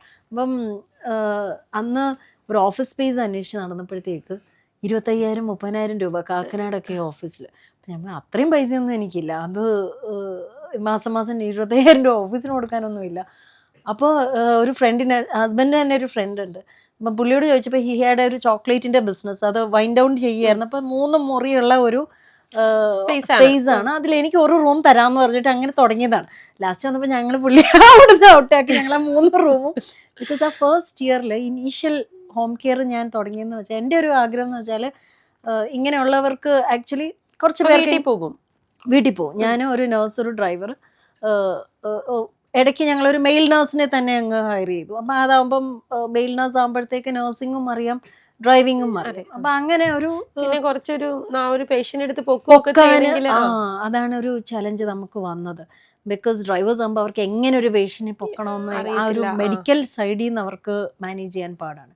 So അങ്ങനെ ഒരു ചെറിയ ടീം വെച്ചിട്ടാണ് 2016 വീടുകളിൽ പോയി തുടങ്ങിയത്. അതും അങ്ങനെ ആർക്കും നമ്മളെ അറിഞ്ഞുകൂടാ. അന്ന് സോഷ്യൽ മീഡിയ അഡ്വർടൈസ്മെൻ്റ് ഒന്നുമില്ല. ഞാൻ ജസ്റ്റ് ഒരു ഈ പേപ്പറിൽ ഒരു ഫ്ലയർ കൊടുത്തു, അത് കണ്ട് കുറച്ച് പേരൊക്കെ വിളിക്കാൻ തുടങ്ങി. ബട്ട് 1 ഇയർ ആയപ്പോഴത്തേക്ക് 100 പേഷ്യൻസ് ആണ് ഞങ്ങൾ രജിസ്റ്റേർഡ് ലിസ്റ്റിൽ എടുത്ത് നോക്കിയപ്പോഴത്തേക്ക്. ഡെയിലി ഈ വണ്ടി എടുത്തിട്ട് പോവുകയാണ്. ഡെയിലി ഞങ്ങൾക്ക് 3, 4, 5 ഹോം കെയർ ഉണ്ടായിരുന്നു. സെക്കൻഡ് ഇയർ വന്നപ്പോൾ ഡബിളായി, 250 പേഷ്യൻസ് ആയി. ആൻഡ് എനിക്ക് ആക്ച്വലി ടൈം കിട്ടാതെയായി. I was like continuously doing home visits. And ഈ ഹോം വിസിറ്റ്സിൻ്റെ ഒരു ഇതെന്ന് വെച്ചാൽ നമ്മൾ അന്നേരം പോയി പോകാൻ സമയം, തിരിച്ചു വരാൻ മാത്രമല്ല ഏത് സമയത്ത് ഇവർ വിളിക്കും. ഞാൻ ചോദിക്കട്ടെ, MBBS കഴിഞ്ഞ് അമൃതയിൽ MDയും ചെയ്തൊരു ഡോക്ടറാണ് ഈ വണ്ടിയിൽ കയറി വീട്ടിൽ പോയി വീട്ടിൽ ബെഡ് റിഡൻ ആയിട്ട് കിടക്കുന്ന പേഷ്യൻസിനെ നോക്കുന്നത്. അതിനകത്ത് ഈ സമൂഹം കുറ്റപ്പെടുത്തിയില്ല, ഒറ്റപ്പെടുത്തിയില്ല, കളിയാക്കൊന്നും ചെയ്തില്ല? ഓഫ് കോഴ്സ് ചെയ്തിട്ടുണ്ട്. അല്ല, എനിക്കത് ഭയങ്കര ലൈക്ക് ആ ഒരു സോഷ്യൽ സർവീസിനോടുള്ള ആഗ്രഹം കൊണ്ടായിരിക്കും മേ ബി. പക്ഷെ ഇത്രയും കാര്യങ്ങൾ ചെയ്തൊരു സൊസൈറ്റി എന്ന് പറയുന്ന ഒരു ആസ്പെക്ട് ഉണ്ടല്ലോ, ഇവർ നമ്മളോട് തിരിച്ച് ഒരു ചോദ്യം ചോദിക്കില്ലേ, എന്ത് കാര്യമുണ്ട് ഡോക്ടർ എന്ന് ചോദിക്കില്ലേ എന്ന് ചോദിച്ചവരുണ്ട്. ഇൻഫാക്ട് ഒരു സീനിയർ ഡോക്ടർ എന്നോട് പറഞ്ഞു, നിനക്കെന്താ വട്ടാണോ, എന്തിനാ ഇങ്ങനെയൊക്കെ ചെയ്യാൻ പോകുന്നത്? ഒത്തിരി പേര് എന്നെ കളിയാക്കി, ഒത്തിരി പേര് ഇതിനുള്ളൊരു നെഗറ്റീവ്, വേറെ ജോലിയൊന്നും ഇല്ല അല്ലേ എന്നുള്ള രീതിയിലുള്ള ഒരു വിമർശനം ഉണ്ടായിരുന്നു. പക്ഷെ ഞാൻ ഉള്ളിലോട്ട് നോക്കിയപ്പോഴത്തേക്ക് ഞാൻ ഓർത്തു, ഞാൻ നാളെ ഒരു ദിവസം തിരിഞ്ഞു നോക്കുമ്പോഴത്തേക്ക് എനിക്ക് എന്നോട് തന്നെ ചിലപ്പം എനിക്കൊരു ഉത്തരം പറയണമല്ലോ, ഞാൻ എന്തുകൊണ്ട് ഇത് ചെയ്തില്ല എന്നുള്ളത്. അപ്പം ഞാനോർത്ത് എനിക്കൊരാഗ്രഹം വന്നു, അതിനുള്ള അവസരങ്ങളെല്ലാം പതുക്കെ ഈ വാതിലുകളൊക്കെ തുറന്നു വന്നു. ഞാനിനി ആക്ച്വലി ഇതൊരു പാർട്ട് ടൈം ആയിട്ട് തുടങ്ങിയിട്ട് തിരിച്ച് ജോലിക്ക് പോകാനായിരുന്നു എൻ്റെ പ്ലാൻ. ഈ 250 പേഷ്യൻ്റ് രജിസ്ട്രേഷൻ ലിസ്റ്റ് കണ്ടപ്പോഴത്തേക്ക് ഞാൻ എങ്ങനെ ഇനി തിരിച്ച് പോകും എന്നുള്ള ഒരു സിറ്റുവേഷനിലോട്ട്. ഇത് ഒരിക്കലും ഒരു ഫുൾ ടൈം കരിയറായിട്ട് എടുത്തതല്ലേ, 10 പേരെ സഹായിക്കുക എന്നല്ലാതെ വേറൊരു ഉദ്ദേശമൊന്നും ഇല്ലായിരുന്നു. ബട്ട് ഇത് വളർന്നപ്പോഴാണ് ആക്ച്വലി എനിക്ക് മനസ്സിലായത് ആക്ച്വലി കമ്മ്യൂണിറ്റിയിൽ ഒരു നീഡാണ്. ആൻഡ് ഞാൻ എൻ്റെ ഒരു നേച്ചർ വെച്ചിട്ട് ഈ പുറത്തുള്ള ആൾക്കാരുടെ അഭിപ്രായം ഞാൻ അധികം ശ്രദ്ധിക്കാറില്ല. ഞാൻ നോക്കുന്നത് നമ്മുടെ ശരികളെ കുറിച്ച് മാത്രമേ ചിന്തിക്കാറുള്ളൂ. അതെ, ഇപ്പം ഈ അഭിപ്രായം പറയുന്നവർക്ക് നല്ല അഭിപ്രായം പറയുന്നവരുണ്ട്. ഇപ്പം എൻ്റെ പേഷ്യൻസ് എന്നെ സപ്പോർട്ട് ചെയ്യും. ഈ ചിലപ്പം കമ്മ്യൂണിറ്റിയിലുള്ളവർ വിചാരിക്കും, എന്തിനാ സാറൊക്കെ എന്താണ് ആവശ്യം ഇങ്ങനെ ഓരോ വീടുകളിൽ കയറി ഇറങ്ങാൻ. ഈ ഏതൊരു കാര്യത്തിലും നെഗറ്റീവും പോസിറ്റീവും ചിന്തിക്കുന്ന ആൾക്കാരുണ്ട്. നമുക്ക് നമ്മുടേതായിട്ടുള്ള ഒരു ശരിയും തെറ്റും വേണം. ഞാൻ എന്തുകൊണ്ട് ഇത് ചെയ്യുന്നു, എനിക്ക് ഉള്ളിൽ തോന്നി ഞാൻ ഇതിന് ഒരു പരിഹാരം, 10 പേർക്കൊരു പരിഹാരമായിട്ട് ഞാനൊരു ആൻസർ ആണ് എന്ന് എനിക്ക് തോന്നി. അത് may be somebody is against that, it's okay, എൻ്റെ സർവീസ് എടുക്കണ്ട, അത്രയല്ല ഉള്ളൂ. അപ്പം നമ്മൾ ഫോക്കസ് ചെയ്യേണ്ടത് നമ്മുടെ ഉള്ളിലുള്ള ഒരു ശരിയും തെറ്റും, പിന്നെ നമ്മൾ ആക്ച്വലി ചെയ്യുന്ന വർക്കിനോട് ഒരു റെസ്പോൺസ് ഉണ്ടോ ഇല്ലയോ. The response was unbelievable. ഞാൻ തന്നെ അതിശയിച്ചു പോയി that it was doing so well. In fact നമ്മൾ ഈ ഹോം കെയറിൽ നിന്ന് ഇൻസ്റ്റിറ്റ്യൂഷണൽ കെയർ ഹോമിലോട്ട് മാറിയത് തന്നെ ഈ ഹോം കെയർ കാരണം അവരുടെ ജേണിയിലാണ്. ഞാനൊരു വീട്ടിൽ ചെന്നപ്പോഴത്തേക്ക് ഒരു അമ്മ, ഒരു ഹോം നേഴ്സ് ആൻഡ് വയറുവേദന, യൂറിനിലെ മണം എന്നൊക്കെ പറഞ്ഞിട്ടാണ് വിളിച്ചത്. ആക്ച്വലി വിളിച്ചത് ദുബായിലുള്ള ഒരു മോളാണ്. ആ മോളുടെ ഏതോ ഒരു ഫ്രണ്ട് ഞങ്ങളുടെ ഒരു പേഷ്യൻ്റാണ്. അപ്പോൾ അന്നത്തെ സമയത്തെന്ന് വെച്ചാൽ ഈ വേർഡ് ഓഫ് മൗത്ത് ആണ്. ഈ പ്രായമുള്ളവരെ കാണാൻ വരുന്നതെല്ലാം പ്രായമുള്ളവർ, അവരുടെ മക്കളെല്ലാവരും ഇങ്ങോട്ടും അങ്ങോട്ടും കണക്റ്റഡ് ആണ്. അപ്പോൾ ഇങ്ങനെ വേർഡ് ഓഫ് മൗത്ത് വെച്ചിട്ടാണ് ഇത് സ്പ്രെഡ് ചെയ്ത്. വീട്ടിലൊരു ലേഡി ഡോക്ടർ വരും ബെഡ് റിഡൻ ആയിട്ടുള്ള പേഷ്യൻസിനെ കാണാനായിട്ടാണ്. കാക്കനാടാണ് ഓഫീസ്. എന്ന് വെച്ചാൽ ഇവർ തന്നെയാണ് ഈ 100 പേര് എത്തിയത് തന്നെ ഈ പേഷ്യൻസ് തന്നെ കൊടുത്ത റെഫറൻസ് ആണ്. ആൻഡ് പല നമ്മുടെ ഏറ്റവും വലിയ അഡ്വാൻറ്റേജും അതായിരുന്നായിരിക്കാം തുടക്കത്തില്. അതെ അതെ അതെ, there was no other publicity. And many of these cases ഞാൻ പഠിക്കാത്തതാണ്. ഞാൻ പലതും ആക്ച്വലി ഈ എൻ്റെ ഫീൽഡിൽ അല്ലാത്ത ഒത്തിരി കാര്യങ്ങൾ ഞാൻ ആ ഹോം കെയർ ത്രൂ എൻ്റെ പാലിയേറ്റീവ് ട്രെയിനിങ്ങിൻ്റെ ഭാഗമായിട്ട് പഠിച്ച കാര്യങ്ങൾ നമുക്ക് ഇംപ്ലിമെൻ്റ് ചെയ്യാൻ പറ്റി. സോ ആഫ്റ്റർ ദാറ്റ് ആ വീട്ടിൽ ചെന്നപ്പോഴത്തേക്ക് ഈ അമ്മ കിടക്കുകയാണ്, വയറുവേദന, ഈ കാത്തറ്റർ ചെളി പിടിച്ച് കിടക്കുകയാണ്. ഞാൻ ഇങ്ങനൊരു കാത്തറ്റർ ഞാൻ കണ്ടിട്ടില്ല. അപ്പം ഞാൻ ആ ഹോം നേഴ്സിൻ്റെ അടുത്ത് പറഞ്ഞു, ബിക്കോസ് പലരും ട്രെയിനിങ് ഇല്ലാതെ വരുന്നതാണല്ലോ, അവർക്ക് അറിഞ്ഞുകൂടാ ഈ കാത്തറ്റർ ഇങ്ങനെ ക്ലീൻ ചെയ്യണമെന്നും അറിവില്ലായ്മ കൊണ്ട് പറ്റുന്നതാണ്. അപ്പം ഞങ്ങൾ ആ ലേഡിക്ക് ട്രെയിനിങ് എല്ലാം കൊടുത്തു. നെക്സ്റ്റ് വീക്ക് റിവ്യൂവിന് വന്നപ്പോഴത്തേക്ക് അതേ അവസ്ഥ, ഒരു മാറ്റവും ഇല്ല. അവരെ ഫോണിലിരിപ്പുണ്ട്, ഈ അമ്മ ഇങ്ങനെ തന്നെ കിടക്കുന്നുണ്ട്, മക്കള് വിളിച്ചിരുന്ന് കരയുണ്ട്. ആൻഡ് ഈ മോളെ ഞാൻ പിന്നെ വിളിച്ചു. ഞാൻ മോളെ നേഴ്സാണ്. ഞാൻ പറഞ്ഞാൽ ഇതാണ് കാത്തറ്ററിൻ്റെ അവസ്ഥ, ഞാൻ ട്രെയിനിങ് കൊടുത്തിട്ടുണ്ട്, അപ്പോൾ ഒന്നീ നിങ്ങൾ ആളെ മാറ്റുക, അല്ലെങ്കിൽ you have to do something. അവരെന്നോടൊരു കാര്യം പറഞ്ഞു, ഡോക്ടർ ഞങ്ങൾ ഈ ലേഡി ഡിപ്പെൻഡൻ്റ് ആണ്, ഇവർ അത്യാവശ്യം അമ്മയുടെ കാര്യങ്ങളെല്ലാം നോക്കും, വീട്ടിലും കാര്യങ്ങളും മാനേജ് ചെയ്യും. ഞങ്ങൾ ഇവരില്ലാതെ ഞങ്ങൾക്ക് അവിടെ വന്ന് നിൽക്കാൻ ആഗ്രഹവും താല്പര്യം ഉണ്ടെങ്കിൽ പോലും ഈ ഹോം നേഴ്സിന് കിട്ടുന്ന ശമ്പളം പോലും എനിക്ക് അവിടെ ആശുപത്രി വന്ന് വർക്ക് ചെയ്താൽ എനിക്ക് കിട്ടത്തില്ല. സോ ഞാനിവിടെ ദുബായിൽ ഇപ്പോൾ സെറ്റിൽഡ് ആണ്, എനിക്ക് മക്കൾ ഇവിടെ പഠിക്കുകയാണ്, ഹസ്ബൻഡ് ഇവിടെ വർക്കിംഗ് ആണ്.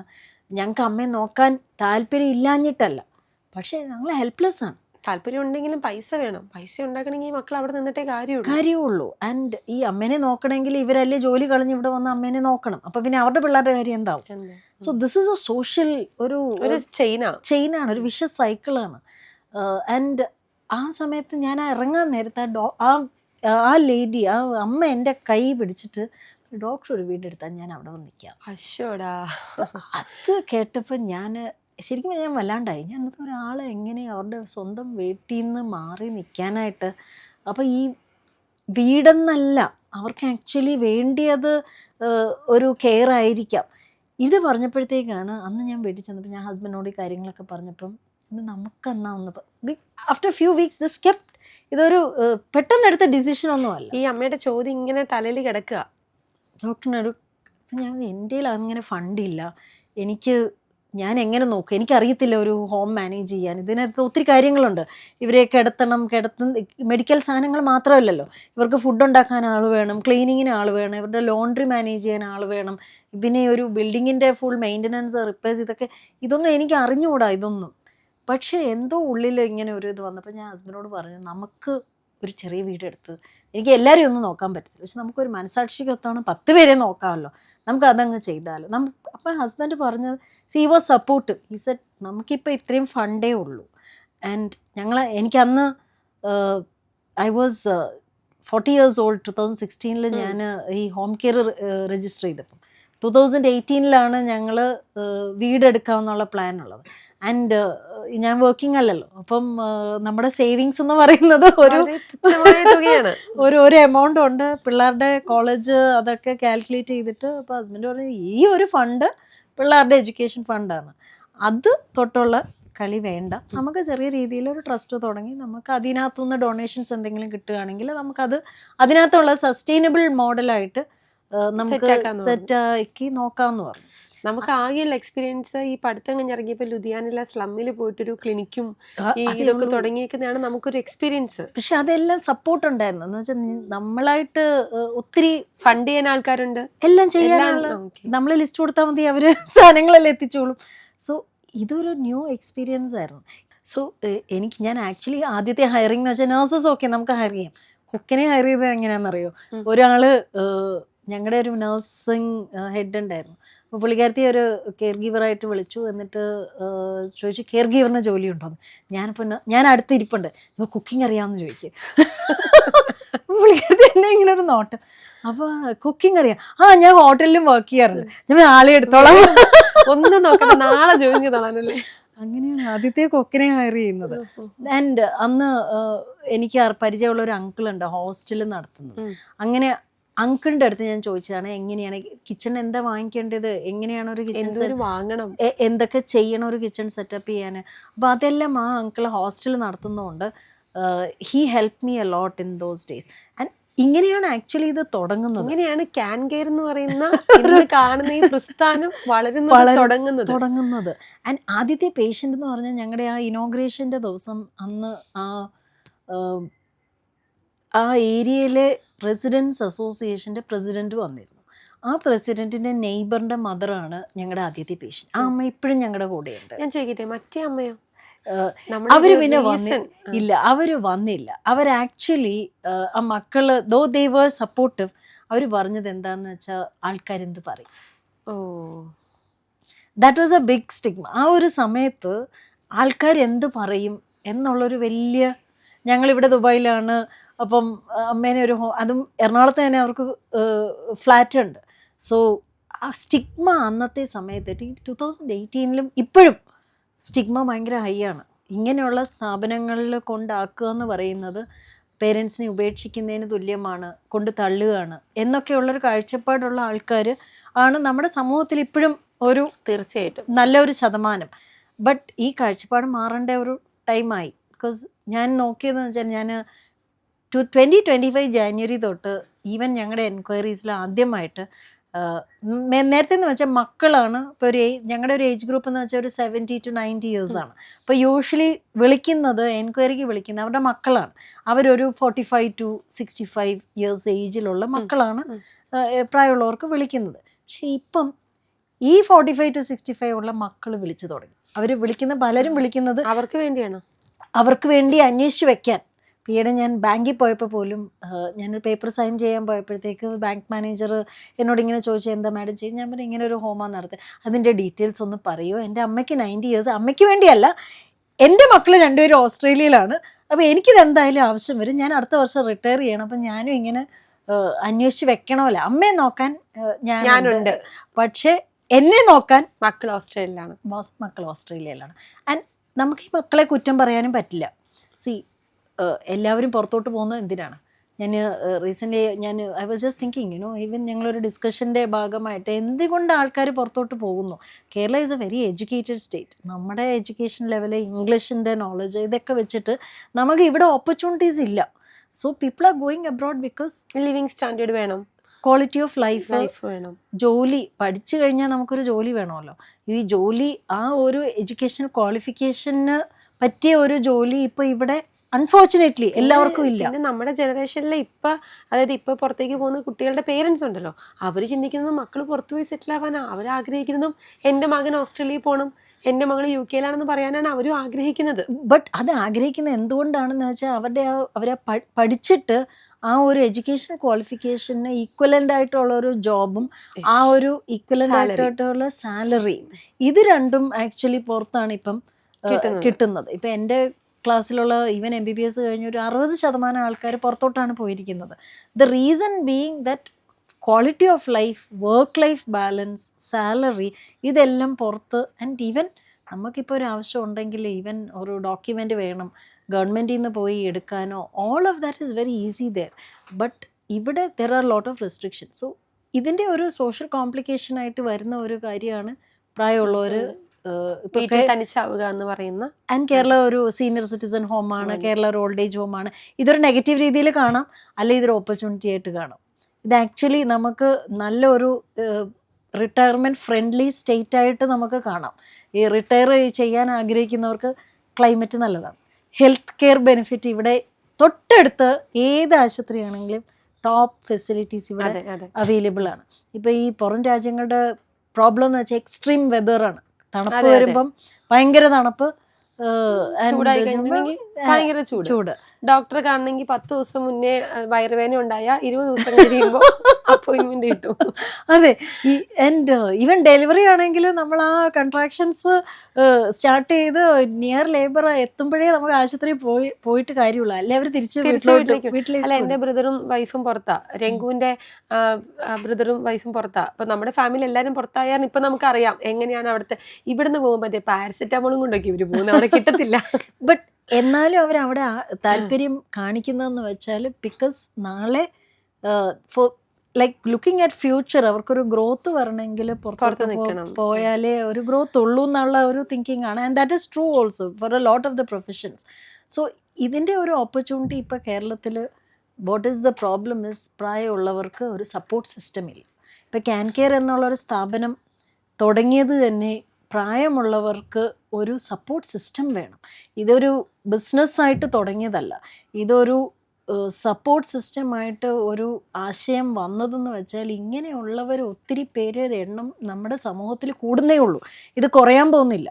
അപ്പോൾ ഇങ്ങനെയുള്ള സ്ഥാപനങ്ങളുടെ ഒരു ആവശ്യം കണ്ടതുകൊണ്ടാണ് എനിക്ക് എല്ലാവരെയും ഒന്നും ഹെൽപ്പ് ചെയ്യാൻ പറ്റില്ല, പക്ഷേ എനിക്ക് പറ്റുന്നവരെ നല്ല രീതിയിൽ നോക്കുക എന്നുള്ള ഒരു ഉദ്ദേശത്തോടെ മാത്രം തുടങ്ങിയ ഒരു സ്ഥാപനമാണ്. ഈ 2018 നമ്മുടെ ക്യാൻ കെയർ തുടങ്ങി 10 ബെഡാണ് നമ്മളന്ന് എടുത്തേക്കുന്നത്.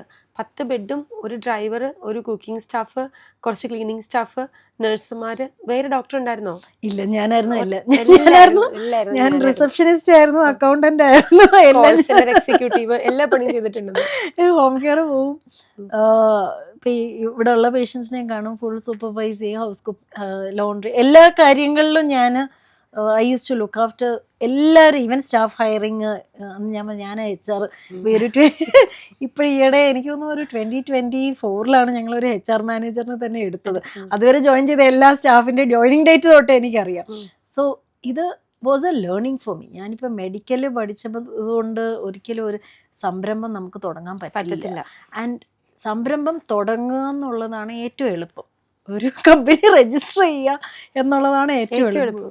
വളരെ സിമ്പിൾ പേപ്പർ വർക്കാണ്.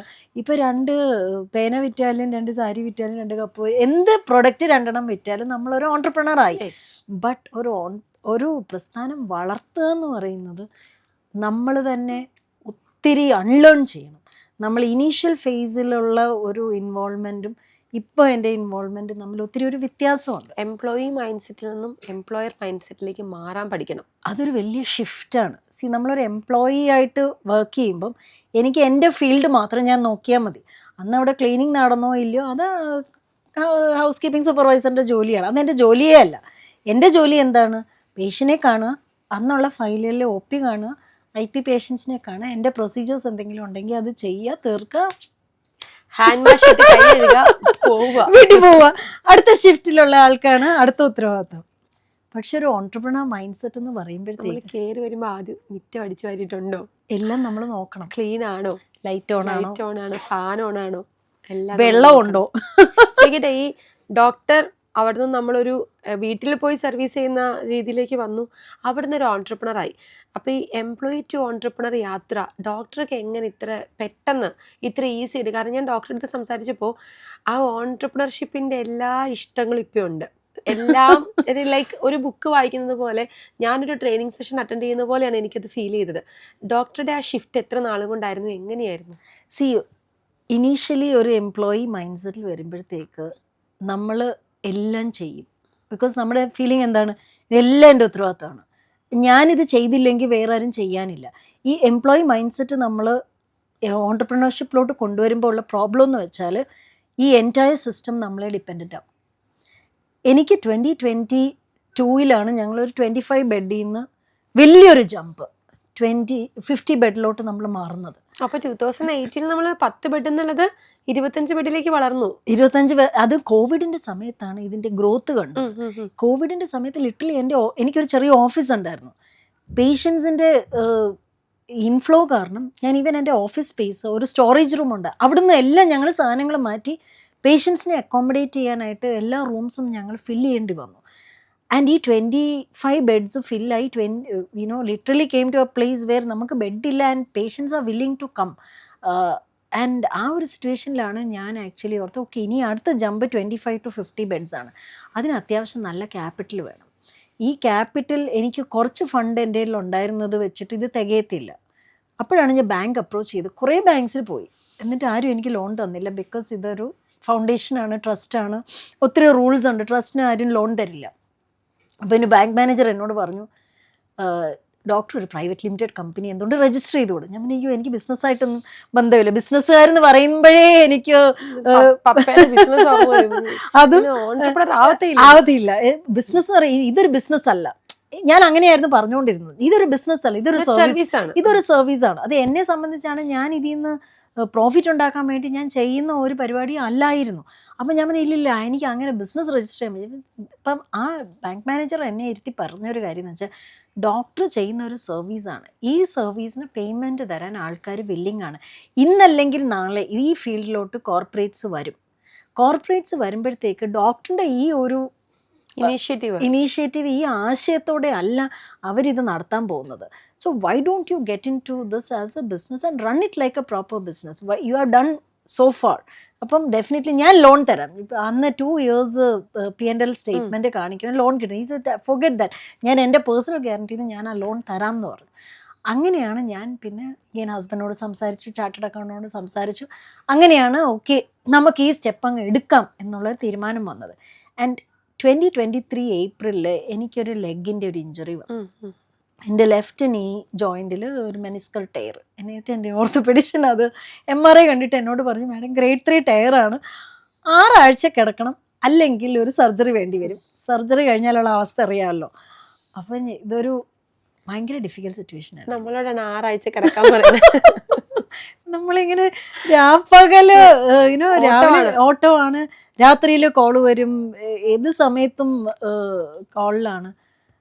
നമ്മൾ അത്രയും ഡെഡിക്കേറ്റഡ് ആയിട്ട് നിൽക്കുകയാണ്. അതെ. ആൻഡ് ഇത് എങ്ങനെയും വളർത്തിയെടുക്കണം എന്നുള്ള ഒരു ആഗ്രഹം. ഈ ഇഞ്ചുറി വന്നപ്പോഴത്തേക്ക് ഞാൻ ആക്ച്വലി തളർന്നു. ബിക്കോസ് ഞാൻ എങ്ങനെ റെസ്റ്റ് എടുക്കും. അപ്പോൾ എൻ്റെ ഡ്രൈവർ വരുമായിരുന്നു. എന്നിട്ട് ഈ ബ്രേസിലുള്ള കാല് വെച്ച് ബാക്കിലിരിക്കും. എൻ്റെ തന്നെ സെൻറ്ററിൽ ഞങ്ങളുടെ 25 to 50 ബെഡ് അന്ന് വലിയ, അപ്പോൾ ഒരു ഏതെങ്കിലും ബെഡ് കാലിയാണെങ്കിൽ അവിടെ പോയി കിടക്കും. എന്നിട്ട് ലാപ്ടോപ്പിൽ ഓരോ കാര്യങ്ങൾ എല്ലാ പണിയും ചെയ്യും. എല്ലാ പേഷ്യൻറ്റിൻ്റെ ഇൻഫർമേഷൻ തൊട്ട്. അന്ന് പിന്നെ ഒരു പാർട്ട് ടൈം ഒരു ഡോക്ടറിനെ ഞാൻ ഹയർ ചെയ്തു. ആൻഡ് ബാക്കിയുള്ള കാര്യങ്ങളെല്ലാം പർച്ചേസ്, സ്റ്റേഷനറി, എല്ലാത്തിൻ്റെ അപ്രൂവൽസ് എല്ലാം ആ പെഡയിലിരുന്ന് ചെയ്യുമായിരുന്നു.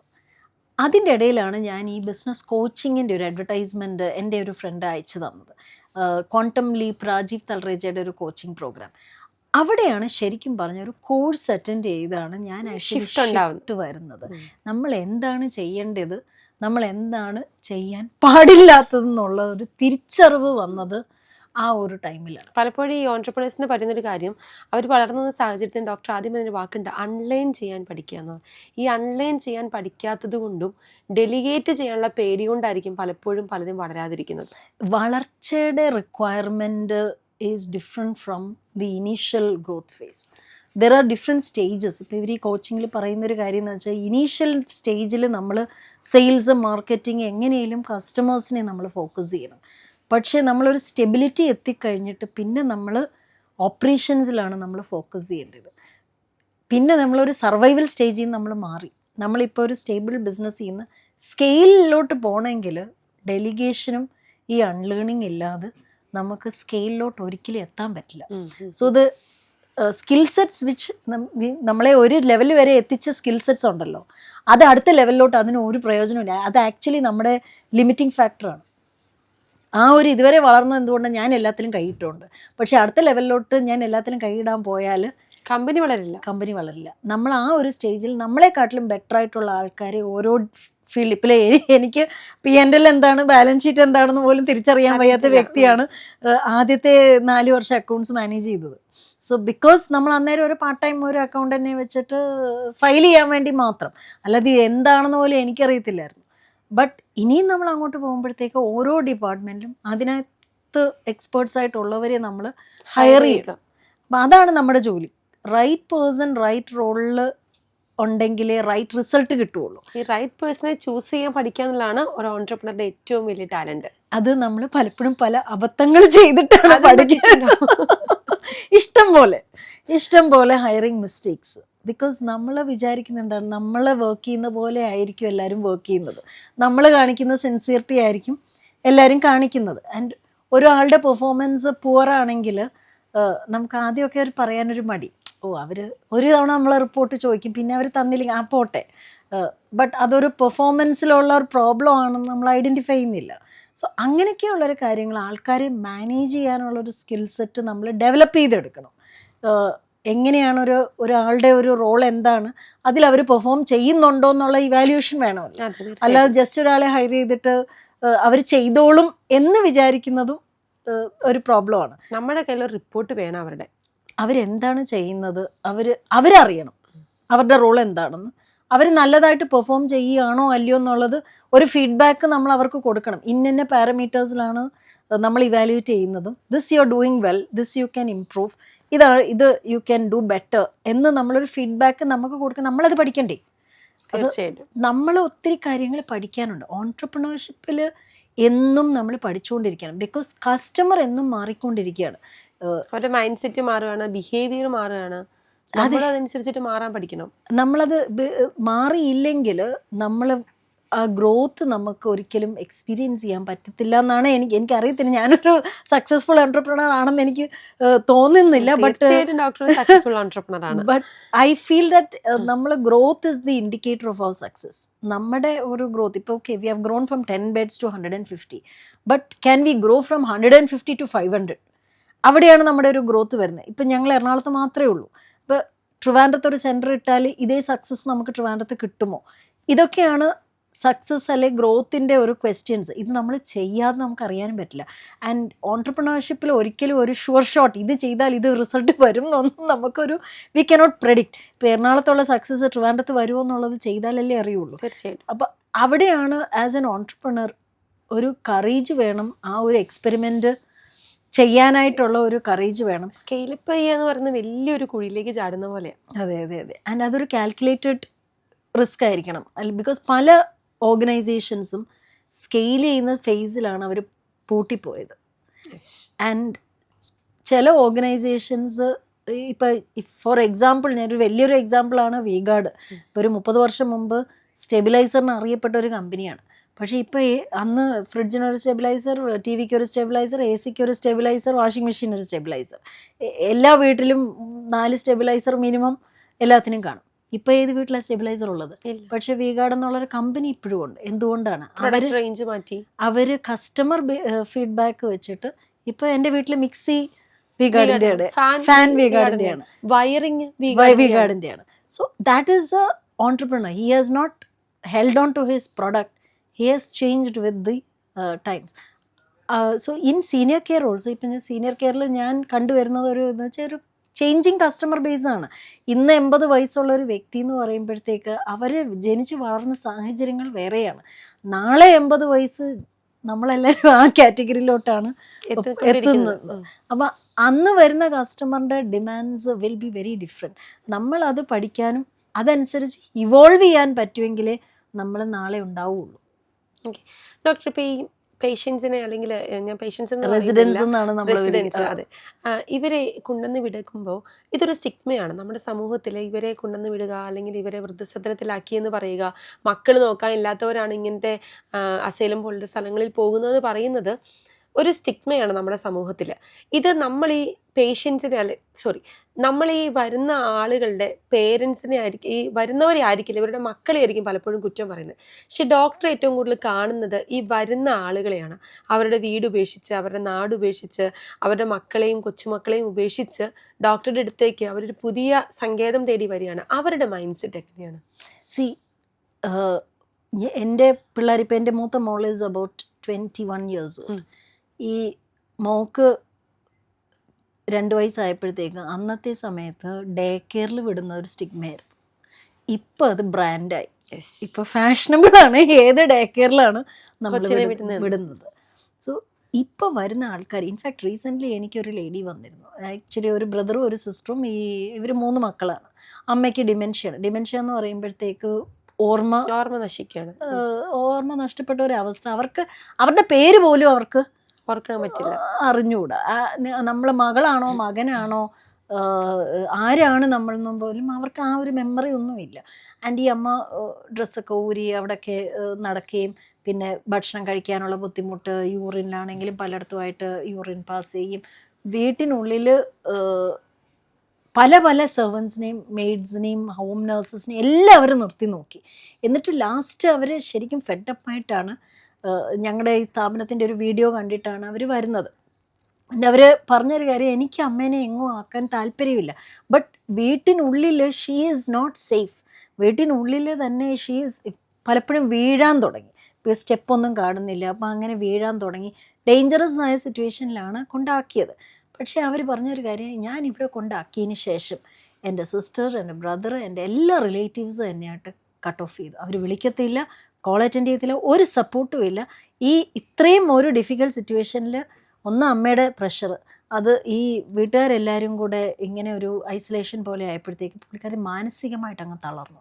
ഒരു സൈക്കോളജിക്കൽ കൗൺസിലിങ്ങിന് പോകേണ്ട ഒരു മാനസിക അവസ്ഥയിൽ വരെ എത്തി. അപ്പം എന്നോട് അന്ന് പറയുന്നുണ്ടായിരുന്നു, ലൈക്ക് ഞാനൊരു തെറ്റ് ചെയ്തതാണോ എന്ന് എനിക്ക് തിരിച്ചറിയാൻ പറ്റുന്നില്ല. ഇത് ശരിയാണോ, ഇത് തെറ്റാണോ? അപ്പം ഞാൻ എപ്പോഴും ഇങ്ങനെയുള്ള ഞങ്ങൾ ഒത്തിരി വി കൗൺസിൽ ദ ഫാമിലീസ്. അപ്പം ഞങ്ങൾ കൗൺസിലിങ്ങിൻ്റെ ഭാഗമായിട്ട് നമ്മൾ പറയുന്നൊരു കാര്യം എന്ന് വെച്ചാൽ, ഇതിനകത്തൊരു തെറ്റോ ഒരു ശരിയോ ഇല്ല. നമുക്ക് എന്താണ് possible? Care giver burn out എന്ന് പറയുന്നത് ഭയങ്കര റിയലാണ്. നമ്മളൊരു വ്യക്തിയെ കോൺസ്റ്റൻ്റ്ലി കെയർ ചെയ്യുമ്പോഴത്തേക്ക് നമുക്ക് ആ എമ്പതിയും സിമ്പതിയും എല്ലാം പോകും. ഇപ്പം നമ്മുടെ സ്വന്തം പിള്ളേരെ ചീത്ത വിളിക്കുന്ന പോലെയാണ്. കുറച്ച് കഴിഞ്ഞിട്ട് നമുക്ക് നമ്മുടെ പിള്ളേരെ വേറൊരു ട്യൂഷൻ ടീച്ചറോ അല്ലെങ്കിൽ ഒരു മെയ്ഡോ ഇച്ചിരൂടെ ക്ഷമയോട് ചിലപ്പോൾ നോക്കും. നമുക്ക് ചിലപ്പോൾ അത്രയും ക്ഷമ നമുക്ക് കാണത്തില്ല. അതുപോലെ തന്നെ നമ്മുടെ പേരൻസ്, എനിക്ക് ഒരു പേഷ്യൻ്റ് എന്നോട് പറയുന്നുണ്ടായിരുന്നു, സാറേ ഇത് തുടങ്ങിയില്ലായിരുന്നു ഞാൻ എൻ്റെ അപ്പനെ കൊന്നേനെ, അത്രയ്ക്ക് എനിക്ക് ദേഷ്യം വരുമായിരുന്നു. Because she's to get very angry because same thing ഇങ്ങനെ ചോദിച്ചുകൊണ്ടിരിക്കും. ഈ ഡിമെൻഷ്യ ബാധിച്ചവരുടെ ഒരു കുഴപ്പമെന്ന് വെച്ചാൽ അവർ ആ സെയിം ക്വസ്റ്റ്യൻ ഇങ്ങനെ റിപ്പീറ്റ് ചെയ്തോളും. ഇപ്പം എന്തെങ്കിലും വർക്ക് ചെയ്യുന്നതിൻ്റെ ഇടയിൽ ഇതേ ഞാനിപ്പോൾ പറഞ്ഞതല്ലേ എന്തുകൊണ്ട്, അപ്പം അപ്പോഴാണ് അവർക്ക് ആക്ച്വലി ആ ഡിസീസിൻ്റെ പ്രോസസ്സ് പറഞ്ഞുകൂടാ. അവർക്ക് നമ്മളിപ്പോൾ ഇങ്ങനെ ചോദിച്ചുകൊണ്ടിരിക്കുമ്പം നമുക്ക് വേറെ എന്തെങ്കിലും ഡിസ്ട്രാക്ഷനായിട്ട് നമ്മളെന്തെങ്കിലും കാണിച്ചു കൊടുത്താൽ അവർ ആ ക്വസ്റ്റ്യൻ അവർ മറന്നു പോകും. അപ്പം അങ്ങനെയുള്ള ടാക്ടിക്സ് നമുക്ക് ട്രെയിനിങ്ങിൻ്റെ ഭാഗമായിട്ട് നമുക്ക് നമ്മുടെ സ്റ്റാഫിന് നമ്മൾ ട്രെയിനിങ് കൊടുക്കുന്നുണ്ട്. അതിൻ്റെ 8 hour ഷിഫ്റ്റ് കഴിഞ്ഞ സ്റ്റാഫിനാണെങ്കിലും ഷിഫ്റ്റ് ബേസിസിലാണല്ലോ. അപ്പോൾ അവർക്കങ്ങനെ ബേൺ ഔട്ട് വരാറുണ്ട്. എന്നാലും ബട്ട് ഫാമിലിയെ സംബന്ധിച്ച് we counsel the family that first thing, വീട്ടിൽ അവർ സേഫാണ്. സെക്കൻഡ്, വീട്ടിൽ നിങ്ങൾക്ക് നോക്കാനുള്ള സാഹചര്യങ്ങളുണ്ടോ? ഒരാൾ നോക്കേണ്ട സിറ്റുവേഷൻ ആണെങ്കിൽ വീട്ടിൽ മാനേജ് ചെയ്യുക. പക്ഷേ മോർ ദാൻ 1 person വേണ്ടി വരികയാണെങ്കിൽ എപ്പോഴും ഇൻസ്റ്റിറ്റ്യൂഷണൽ കെയർ ആണ് better. Because more than 1 person വേണ്ടി വരുന്ന സിറ്റുവേഷൻ ആണെങ്കിൽ 2 ഹോം നഴ്സിനെ വീട്ടിൽ നിർത്തുക എന്ന് പറയുന്നത് തന്നെ ഒരു ടീമിനെ മാനേജ് ചെയ്യുന്നതിന് തുല്യമാണ്. രാവിലെ എഴുന്നേൽക്കുമ്പോൾ ആദ്യം ഇവരെ വിളിക്കണം. പിന്നെ അവർക്ക് ബൂസ്റ്റ് വേണം. അവർ അവരുടെ ഫുഡാണെങ്കിൽ അവർ വളരെ ഇപ്പം എനിക്കൊരു ഹൈദരാബാദിൽ നിന്നൊരു ഫാമിലി ഉണ്ടായിരുന്നു. അദ്ദേഹം ആക്ച്വലി ഒരു വെരി ഫേമസ് ന്യൂസ് പേപ്പറിൻ്റെ എഡിറ്ററായിരുന്നു. He was bedridden, wife bedridden ആണ്. ഇവരെ നോക്കാൻ ആക്ച്വലി വലിയൊരു വില്ലയാണ് ഹൈദരാബാദിൽ. ഇവരെ നോക്കാൻ 6 പേരുടെ ഒരു ടീം തന്നെ ഉണ്ടായിരുന്നു. കുക്ക്, ഡ്രൈവർ, ഒരു നേഴ്സ്, ഒരു care giver, house keeping, gardening എല്ലാം വെരി വെൽ ഓഫ്. മക്കൾ, ഒരാൾ ഡോക്ടറാണ് ദുബായിൽ, ഒരാൾ ഓസ്ട്രേലിയയിലാണ്. അപ്പോൾ CCTV ക്യാമറ വെച്ച് ഇവർക്കെല്ലാം മോണിറ്റർ ചെയ്യാം. ഒരു ദിവസം ഈ നേഴ്സും കെയർ ഗിവർ തമ്മിൽ എന്തോ ഒരു വാക്ക് തർക്കം വന്നിട്ട് കെയർ ഗിവർ ഇറങ്ങിപ്പോയി. വീട്ടിൽ നിന്ന് ഇറങ്ങിപ്പോയി, നേഴ്സും ഇറങ്ങിപ്പോയി.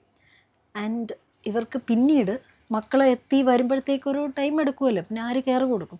അങ്ങനെയാണ് അവർ ആക്ച്വലി എയർലിഫ്റ്റ് ചെയ്താണ് ഈ പേരൻസിനെ 2 പേരെയും ഞങ്ങളുടെ സെൻറ്ററിൽ കൊണ്ടാക്കുന്നത്. ആൻഡ് വീടുണ്ടായിട്ടും കാര്യമില്ല. നമുക്ക് അത്രയും പേര് വേണം, ഒരു വീട് മാനേജ് ചെയ്യണം, പ്ലസ് ഇവരെ മാനേജ് ചെയ്യണമെന്ന് പറയുമ്പോഴത്തേക്ക് ഭയങ്കര ഡിഫിക്കൽട്ട് ടാസ്ക് തന്നെയാണ്. അപ്പം നമ്മൾ പറയുന്നത് ഫാമിലീസിനോട് ഇതാണ്, ഇതിപ്പോൾ ഒരു ബെസ്റ്റ് ഓപ്ഷനായിട്ട് ഞാനും കാണുന്നില്ല. നമ്മുടെ വീട് തന്നെയാണ് എല്ലാവർക്കും അവനവന്റെ വീട്. നമ്മുടെ നാട്ടിലൊരു മലയാളികൾക്ക് പ്രത്യേകിച്ച് മരിക്കുവാണെങ്കിൽ സ്വന്തം വീട്ടിൽ മരിക്കണം. പക്ഷെ എത്ര പേർക്ക് അത് പോസിബിൾ ആണ്? എല്ലാവരും ICUയിൽ കിടന്നാണല്ലോ. അപ്പൊ അങ്ങനെയുള്ള ഇൻസ്റ്റിറ്റ്യൂഷണൽ കെയറിൻ്റെ ഒരു നീഡ് ഇപ്പോൾ കയറി വന്നത് ഇത് കാരണമാണ്. People are living longer, and ഈ ലോങ്കർ ലൈഫ് ഉണ്ടെങ്കിലും ക്വാളിറ്റി ഇല്ല. അവർ ഒരാളുടെ സഹായത്തോടെയാണ് ഈ ലോങ്കർ അവർ ജീവിക്കുന്നത്. സോ നമ്മൾ ഫാമിലിയെ കൗൺസിൽ ചെയ്യുന്ന ഒരു കാര്യം. ആൻഡ് ഈ മക്കൾ എന്ന് പറയുന്നത് അവരും 50-60 വയസ്സായി. ആൻഡ് ഇപ്പോൾ ഈ 50 വയസ്സ് കഴിഞ്ഞിട്ടാണ് ആക്ച്വലി കരിയറിൽ പലപ്പോഴും ഒരു ഗ്രോത്ത് വരുന്നത്. പലരും in fact many ladies that I know, അവർ ആ കരിയർ ഗ്രോത്ത് സാക്രിഫൈസ് ചെയ്ത് പേരൻസിനെ നോക്കാനായിട്ട് നാട്ടിൽ വന്ന് നിൽക്കുകയും പലരും ജോലി കളഞ്ഞ് തന്നെ ഒരു ബാങ്ക് മാനേജറിനെ എനിക്കറിയാം, മാനേജർ പോസ്റ്റ് പ്രൊമോഷൻ വാങ്ങിച്ചില്ല ബിക്കോസ് പ്രൊമോഷൻ എടുത്താൽ പേരൻസിനെ നോക്കാൻ പറ്റില്ല. So there is a lot of sacrifice that children are making. But സമൂഹം അവരെ അങ്ങനെയല്ല കാണുന്നത്, ഒരു ഹോമിൽ കൊണ്ടിട്ടു. അതെനിക്ക് തോന്നുന്നു ഈ വീട്ടുകാരെ കൗൺസിൽ ചെയ്യുന്ന വലിയൊരു ബോധവൽക്കരണ ക്ലാസ് സമൂഹത്തിന് കൊടുക്കണം. കാരണം അവർ വല്ലപ്പോഴും വന്ന് കണ്ടിട്ട് പറഞ്ഞിട്ട് അഭിപ്രായം പറഞ്ഞ് പോവുക. ഈ സ്ഥിരം ലൈക്ക് അവരുടെ പെയിൻ കാണണം, അവരുടെ മാറ്റങ്ങൾ കാരണം നമ്മുടെ കാര്യങ്ങളിൽ ഒരു സൈഡിലുണ്ട്, ഇതൊക്കെ എന്താ ചെയ്യേണ്ടതെന്ന് അറിയാത്തൊരവസ്ഥയുണ്ട്. ഞാൻ പല ഫാമിലീസിനെ കണ്ടിട്ടുണ്ട്. ഇത് പിന്നെ ഇതെല്ലാം കൂടി എന്ത് ചെയ്യും ദൈവമേ എന്ന് ആലോചിച്ച് നിൽക്കുന്നവര്. വേറൊരു കാര്യമുള്ളത്, ഈ അഭിപ്രായം പറയുന്നവര് ഒരു വിരൽ പോലും അനക്കത്തില്ല നമ്മളെ ഒരു ആവശ്യത്തിന് സഹായിക്കാൻ. ഒരു രൂപ പോലും ഇവർക്ക് ചെലവില്ല ഒരു അഭിപ്രായം പറയാനായിട്ട്. ബട്ട് അവർ ചെയ്യുന്ന ഡാമേജ് എന്ന് വെച്ചാൽ ഞാനിപ്പോൾ നമ്മളൊരു അഭിപ്രായം പറയുകയാണെങ്കിൽ നമ്മൾ അതിനൊരു സൊല്യൂഷൻ അല്ലെങ്കിൽ ഒരു കോൺട്രിബ്യൂട്ടറി പേഴ്സൺ ആയിരിക്കണം. പലരും വരുമ്പോൾ പറയുക അല്ലെങ്കിൽ ഞങ്ങളുടെ ഈ റിലേറ്റീവ് ഇങ്ങനെ, ഞാൻ പിന്നെ അവരെയും കൂടെ നിങ്ങൾക്ക് എന്തെങ്കിലും പ്രയോജനമുണ്ടോ? അവരൊരു ആവശ്യം വന്നാൽ ഇവിടെയാണെങ്കിൽ അമ്മയെ ഒന്ന് കാണാൻ വരുമോ? അവരോട് ഇവിടെ വന്ന് കാണാൻ പറ, അവർ വിസിറ്റ് ചെയ്യാൻ പറ. ഇവിടെ വീട്ടിലവർ വരും. അപ്പം പലരും പറയുന്നത് അവർ വരുത്തുമില്ല, ഫോൺ വിളിച്ചാണ് ഓരോ അഭിപ്രായങ്ങൾ, കുറ്റങ്ങൾ മുഴുവൻ പറയുന്നേ. അഭിപ്രായങ്ങൾ നല്ല കുറ്റങ്ങളും ഈ നോക്കുന്ന ആൾക്കാണ് ഈ പ്രഷർ എല്ലാം അവർ കൊടുക്കുന്നത്. So we need to create a support system. നമ്മളൊരു വ്യക്തി, ഒരു പ്രായമുള്ള ഒരു വ്യക്തി സിക്കാണെങ്കിൽ ഒരു സപ്പോർട്ട് സിസ്റ്റം വേണം. ഇപ്പം നമ്മൾ ആശുപത്രി കൊണ്ടാക്കുമ്പോൾ ആർക്കും ഒരു പ്രോബ്ലം ഇല്ല. ബട്ട് ആശുപത്രിയുടെ ഒരു റിക്വയർമെൻറ്റ് കഴിഞ്ഞിട്ട് അവരെ നേരെ വീട്ടിലോട്ട് നമുക്ക് പലപ്പോഴും കൊണ്ടുപോകാൻ പറ്റത്തില്ല. ഇപ്പോൾ ഒരു സ്ട്രോക്ക് വന്നൊരു വ്യക്തി, തലേ ദിവസം വരെ എല്ലാ കാര്യങ്ങളും തന്നെ ചെയ്തൊരു വ്യക്തി സ്ട്രോക്ക് വന്നു, ഒരു സൈഡ് തളർന്നു, ആശുപത്രിയിൽ നിന്ന് ഡിസ്ചാർജ് ചെയ്യുമ്പോൾ ഈ ബെഡയിലാണ് കിടന്നുകൊണ്ടാണ്. അപ്പോൾ എങ്ങനെ വീട്ടിൽ കൊണ്ടുവരും? സോ അതൊരു പ്രാക്ടിക്കൽ ഡിഫിക്കൽറ്റിയാണ്. വീട് അതിനുള്ള സെറ്റപ്പ് ഉണ്ടോ? ഇതിന് ഈ പേഷ്യൻറ്റിനെ നോക്കാനായിട്ടുള്ള സാഹചര്യങ്ങൾ വീട്ടിലുണ്ടോ? ഇപ്പോൾ ട്രിക്കോസ്റ്റമി ട്യൂബുള്ള ഒരു പേഷ്യൻറ്റ് വീട്ടിൽ എങ്ങനെ നോക്കുക? അല്ലേ അത്രയും സ്പെഷ്യലൈസ്ഡ് ആയിട്ടുള്ള എക്വിപ്മെൻറ്റും കാര്യങ്ങളും എല്ലാം നമ്മൾ വീട്ടിൽ അവൈലബിൾ ആയിരിക്കണം. ആൻഡ് വീട്ടിലെ ആൾക്കാരെ കിട്ടണ്ടേ ഇത് ചെയ്യാനും. സോ ആൾക്കാർ മനസ്സിലാക്കാത്തൊരു കാര്യം എന്ന് വെച്ചാൽ മെഡിക്കൽ ട്രീറ്റ്മെൻറ്റ് വളർന്നതോടെയാണ് ഈ ഒത്തിരി ആയുസ്സും നമുക്ക് വളർന്നത്. സോ ഈ ആയുസിൻ്റെ ഒരു സൈഡ് ഇഫക്റ്റായിട്ട് quality of life is also a part of it. And such needs are increasing actually. എന്തെങ്കിലും ഒരു സൊല്യൂഷൻ, ഇതൊരു ബെസ്റ്റ് സൊല്യൂഷനായിട്ട് ഞാൻ കാണുന്നില്ല, പക്ഷേ ഇതിലും ബെറ്റർ ഒരു സൊല്യൂഷൻ വരുന്നണം വരെ ഇതൊരു നല്ല ഓപ്ഷനാണ്. ഫാമിലീസിന് ഒരു സപ്പോർട്ടാണ്.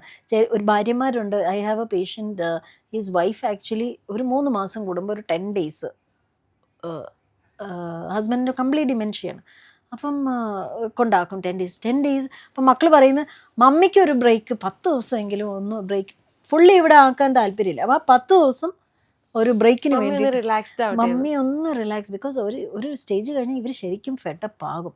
അത് നമ്മുടെ സമൂഹം അതെങ്ങനെയാണ് കാണുന്നതെന്ന് വെച്ചാൽ, നോക്കാൻ വയ്യല്ലോ അതുകൊണ്ട് അവിടെ കൊണ്ടാക്കി. അതിൻ്റെ അല്ല, there is A capacity that you എല്ലാവർക്കും ഇൻഡിവിജ്വലി ഒരു കപ്പാസിറ്റി ഉണ്ടല്ലോ. ആ ഒരു കപ്പാസിറ്റി നമ്മൾ മനസ്സിലാക്കുകയാണെങ്കിൽ ആ വ്യക്തിക്ക് ഒരു സപ്പോർട്ട് വേണം. ആക്ച്വലി ഓർമ്മയില്ലാത്ത ആൾക്ക് വീട്ടിലാണെങ്കിലും ഇൻസ്റ്റിറ്റ്യൂഷനാണെങ്കിൽ അവരെ ഇത് ബാധിക്കുന്നില്ല. ബട്ട് ആ വൈഫിനെ, ആളുടെ മെന്റൽ ഹെൽത്തിനെ ഭയങ്കരമായിട്ട് ബാധിക്കും. അത് മക്കളത് മനസ്സിലാക്കണം. സോ ദാറ്റ് ഈസ് ഞങ്ങളിപ്പോൾ അതിനുള്ള ഒരു സൊല്യൂഷനായിട്ടാണ് നമ്മൾ ഇങ്ങനെ ഒരു ഹോം തുടങ്ങിയത്. അങ്ങനെ 10 ബെഡിൽ തുടങ്ങി ഇന്ന് എത്ര ബെഡിൽ എത്തി നിൽക്കുന്നത്? ഇപ്പോൾ 150 ആണ് എറണാകുളത്ത് മാത്രം. എന്താണ് ഫ്യൂച്ചർ ഇനി ക്യാൻ കെയറിന്റെ ഒരു ഫ്യൂച്ചർ എന്ന് പറയുന്നത്? കൊച്ചിയുടെ പുറമെ ലൈക്ക് ട്രിവാൻഡ്രം, തൃശ്ശൂർ, കാലിക്കറ്റ്, കോട്ടയം ഇവിടെയൊക്കെ ബ്രാഞ്ചസ് വേണം എന്നാണ്. അല്ല, തീർച്ചയായിട്ടും അത് വരണത് ഈ പറഞ്ഞ പോലെ കൊച്ചിക്കാർക്ക് മാത്രമല്ല ഈ സപ്പോർട്ടിങ് സിസ്റ്റം വേണ്ടത്. അതെ അതെ. ഈ പറയുന്ന പിന്നെ അവയർനെസ്. ഇപ്പോൾ സിറ്റി ലൈഫിലേക്ക് വരുമ്പോൾ ആൾക്കാർ ഇതിനെക്കുറിച്ച് കുറച്ചുകൂടെ അവെയറാണ്. ഇപ്പം എൻ്റെ നാട് ഇടുക്കിയില്ല, ഞാനവിടെ പോയിട്ട് ഇതൊക്കെ പറഞ്ഞിട്ടുണ്ടെങ്കിൽ എന്നോട് പറയും പിന്നെ അപ്പനെ നോക്കാൻ പറ്റില്ലാത്തതുകൊണ്ടാണെന്നുള്ളൊരു ഡയലോഗാണ് ആദ്യം കേൾക്കുക. അപ്പം ഇതിന് കുറച്ച് എഡ്യൂക്കേഷൻ കൊടുക്കുക, കുറച്ചുകൂടെ വളരുക എന്ന് പറയുന്നത് ഒരു വിഭാഗം ആളുകളുടെ നീഡാണ്. അതെ അതെ അതെ, ഡെഫിനറ്റ്ലി. ആൻഡ് ഈ ഒരു ഏരിയാസിലാണെങ്കിലും ഒത്തിരി ആൾക്കാർ ഹൂവാതെ ഇപ്പം ഇങ്ങനെയുള്ള സ്ഥലങ്ങളിൽ വീട്ടിൽ ആളുണ്ടെങ്കിൽ അവർ ജോലിക്ക് പോകുന്നവരാണ്. സോ ഈ വർക്കിംഗ് ക്ലാസ് ഇവിടെ ഉണ്ടെങ്കിലും and those who are not there at home, supervised കെയറിൽ ഇപ്പം പ്രായമുള്ളൊരു വ്യക്തി വീട്ടിലുണ്ടെങ്കിൽ അവരുടെ കെയർ മോണിറ്റർ ചെയ്യാൻ ഒരാളില്ലെങ്കിൽ ഇൻസ്റ്റിറ്റ്യൂഷണൽ കെയർ ആണ് എപ്പോഴും ഒരു ബെറ്റർ ഓപ്ഷൻ. അവർക്കൊരു സമാധാനം വേണമല്ലോ, നമ്മുടെ നല്ലൊരു സ്ഥലത്താണ് ഏൽപ്പിച്ചതെന്നുള്ള ഒരു കോൺഫിഡൻസ് ഉണ്ടെങ്കിൽ പീപ്പിൾ ആർ ഓൾസോ ആ ഒരു ഗിൽട്ട് എപ്പോഴും മക്കൾക്കൊരു ഗിൽട്ടുണ്ട്.